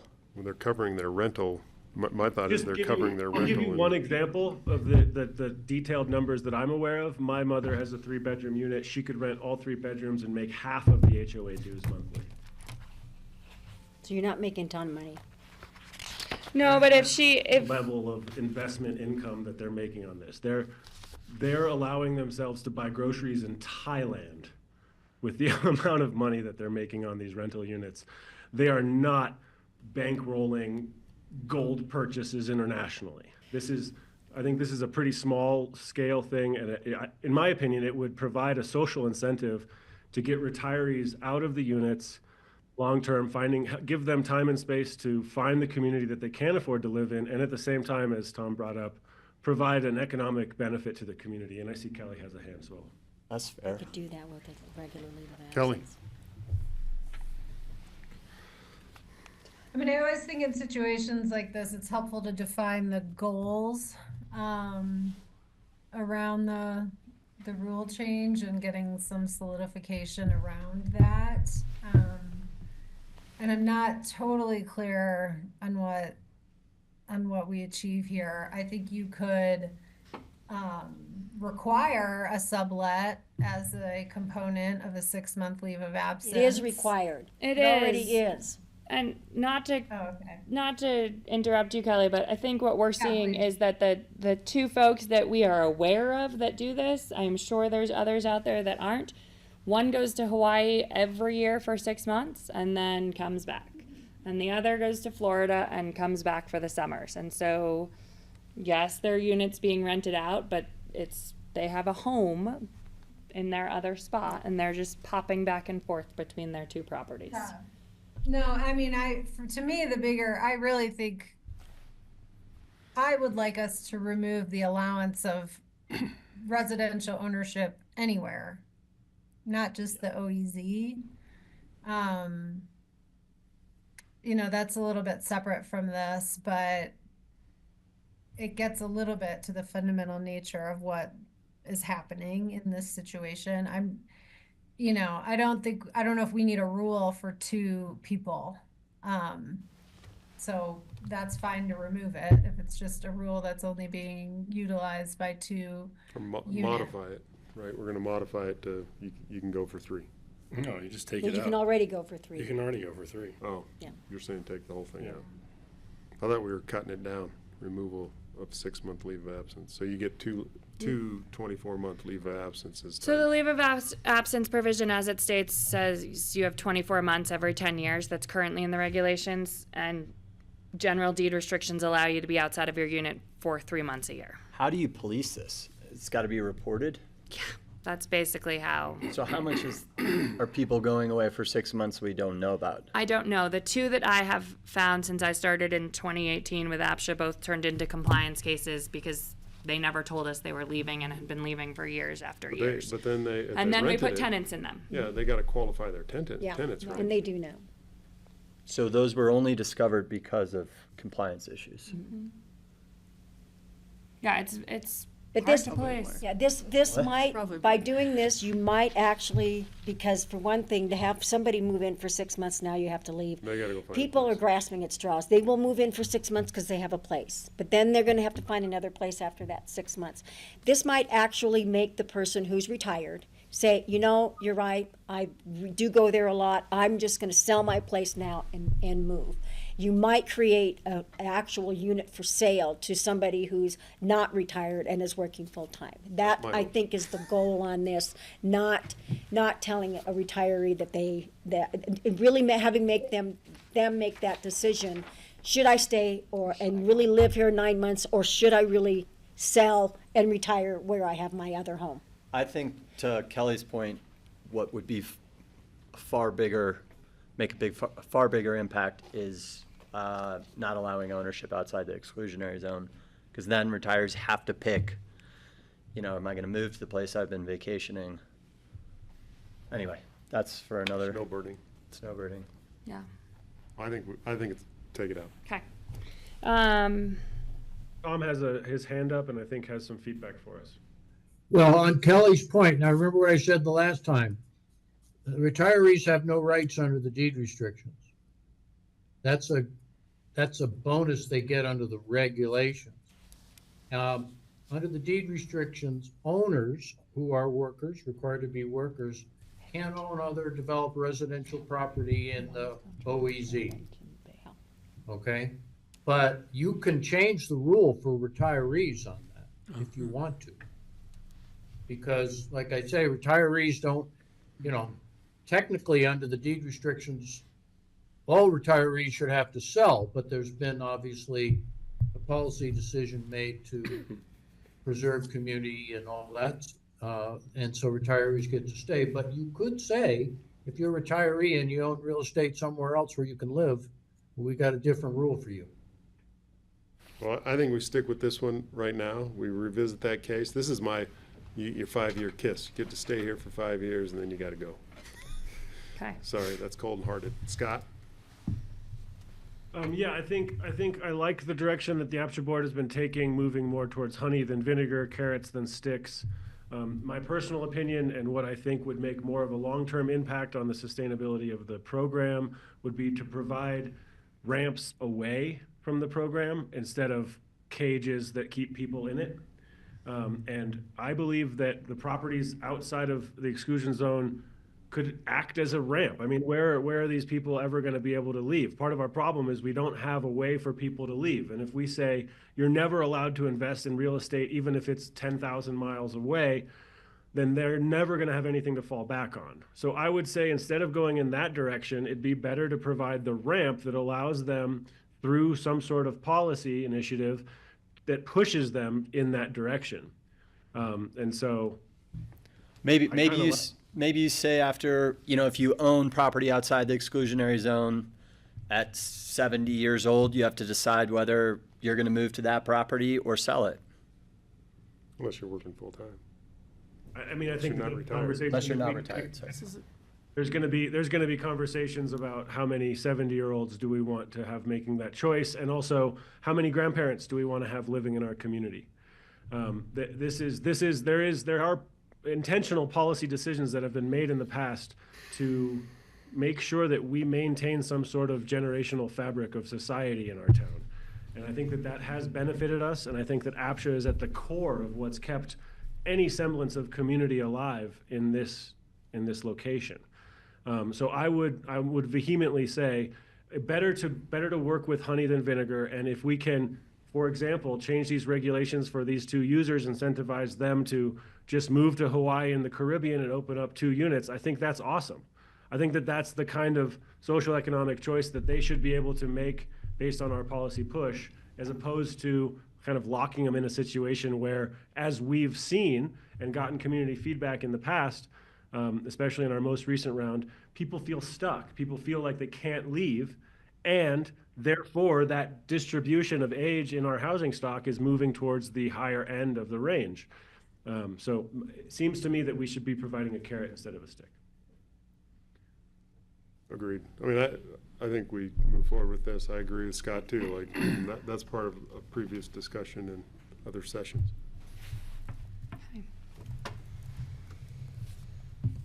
Okay.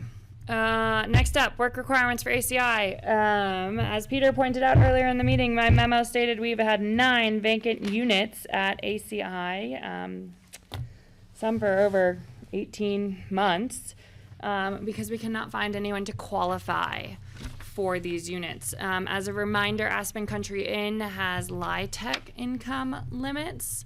And so the qualification to get into Aspen Country Inn is different than your normal A.P.C.H.A qualification packet. What we have found is that if you work 1,500 hours a year at minimum wage, you really don't qualify for these units. And so what we're proposing is to drop down the work requirement for a qualified senior. So that's someone over the age of 55 in Aspen Country Inn world. So they would have to work 1,000 hours a year in Pitkin County to qualify for those units. They should then be able to meet the income requirements, and we should be able to get them to qualify. This number was arrived at by our qualification specialist who works solely on our tax credit properties and is the one who turns down 95% of those who apply because they don't meet the requirements. And just another reminder, we cannot bend the requirements. But they have to work 1,000 hours. They have to work 1,000 hours So a year. this doesn't allow for them to move in, work those 1,000 hours, then start collecting Social Security, not work at all. No. And stay in the unit, because we're going to requalify them every year, looking at their work history. They could retire at age 65 or 67, depending on the IRS's retirement age, but they would have to continue to work from that 55 age bracket to 67, 1,000 hours a year. So we're not eliminating the work requirement. We're just reducing it for Aspen Country Inn only for individuals older than 55. If a 32-year-old shows up, they have to work 1,500 hours. How does Social Security play into that income calculation? Because if they get to 62 and a half, or they wait until 65 or 67 to collect Social Security? It's okay. Once they're in the income cap, CHAFA, LIHTC doesn't care about their income, so then they get bumped up into A.P.C.H.A's income. Yes, that face is correct. Like, it's a very odd world. The first year, we have to qualify them in at the lower LIHTC requirements, and then after that, they just fall under A.P.C.H.A's category and income requirements. Because there's still regular deed restrictions on A.C.I. and T2. So like A.C.I. is category 3. So after somebody's moved in at that LIHTC number, then our category 3 income Applies. range kicks in. But if they're retired, they don't have 1,000 hours qualification at some point. And that's okay. We still allow people to retire in our units. When do those tax credits Not soon enough. roll off? We just, with ACI, they just remodeled, I can't remember how many years ago, but we probably with them at 40-something more 2017. years. Yeah. T2. 40? Yeah. Probably. Yeah, T2 has T2 10. goes away in like maybe 6 or 7 years. T2's And rolling then soon. it'll be the same as T1. This is short-sighted, but does it get it occupied? That's probably the bigger thing Yeah. today. Yes, I mean, that's what we're looking at. We're Yeah. looking at trying to get these 9 units occupied, and we're trying to keep some work requirement on there. Great. Okay, we're gonna give it a shot. Last of the night is something we talked about a little while ago, category eligibility in employer-owned units. As a reminder, there are a lot of employer-owned units throughout the inventory. Those employer-owned units all have a specific category. We've heard from a large number of employers who can't use those units for their own employees because their employees make too much money to qualify at the category 2 or category 1, or even category 3. I actually haven't heard of a category 3. It's mostly category 2. They can't qualify. So someone like maybe a bank put these units into play in the 80s or 90s. Their tellers were category 2. They're no longer category 2. Those tellers now make category 3 or 4 incomes, and so these units are being filled by non-employees of the employer. And so what we did 2 years ago is we changed the regulations to allow an employee of the employer not to qualify at that category. They could qualify at a higher category, but in order to keep the employer fair, we said the rent that could be charged had to be the category of that unit. So I'm using a bank. If a bank employee was a category 3, but it's a category 2 unit, that employee would qualify for that category 2 unit, but the bank would only be allowed to charge category 2 rent. So that would make them not choose the category 5 employee to try to get a category 5 rent, keeps them fair at charging the category 2 rent. It also goes away if it's not an employee of that employer. So if the bank is... But that's not saying they could choose the category 5 employee. They could, So, yes. If they feel that needs. I've got a for that. situation, we financed a project, Vandermeer, it's got 2 affordable housing units, and one of them sold, they're category 3, they're nice 3-bedroom units. I looked at that as a bank. They'd be a great unit to own as a bank. Put an officer or something in there, maybe got a family. But if I'm not into it for the owner to get money, right? So I don't know if we change that. What are you advocating changing here? Because we made the change already. The employee does not have to qualify at that category. So if it's a category 2, more rent. they can be a category, no, Can't get more rent. you can't get more rent. that's That would require that person to not always pick the category 5 person to move in there. If they really see a need for housekeeper, they put that housekeeper in there. They really see a need for a bank manager execs. or whatever, they can actually put that bank giving them manager more in there.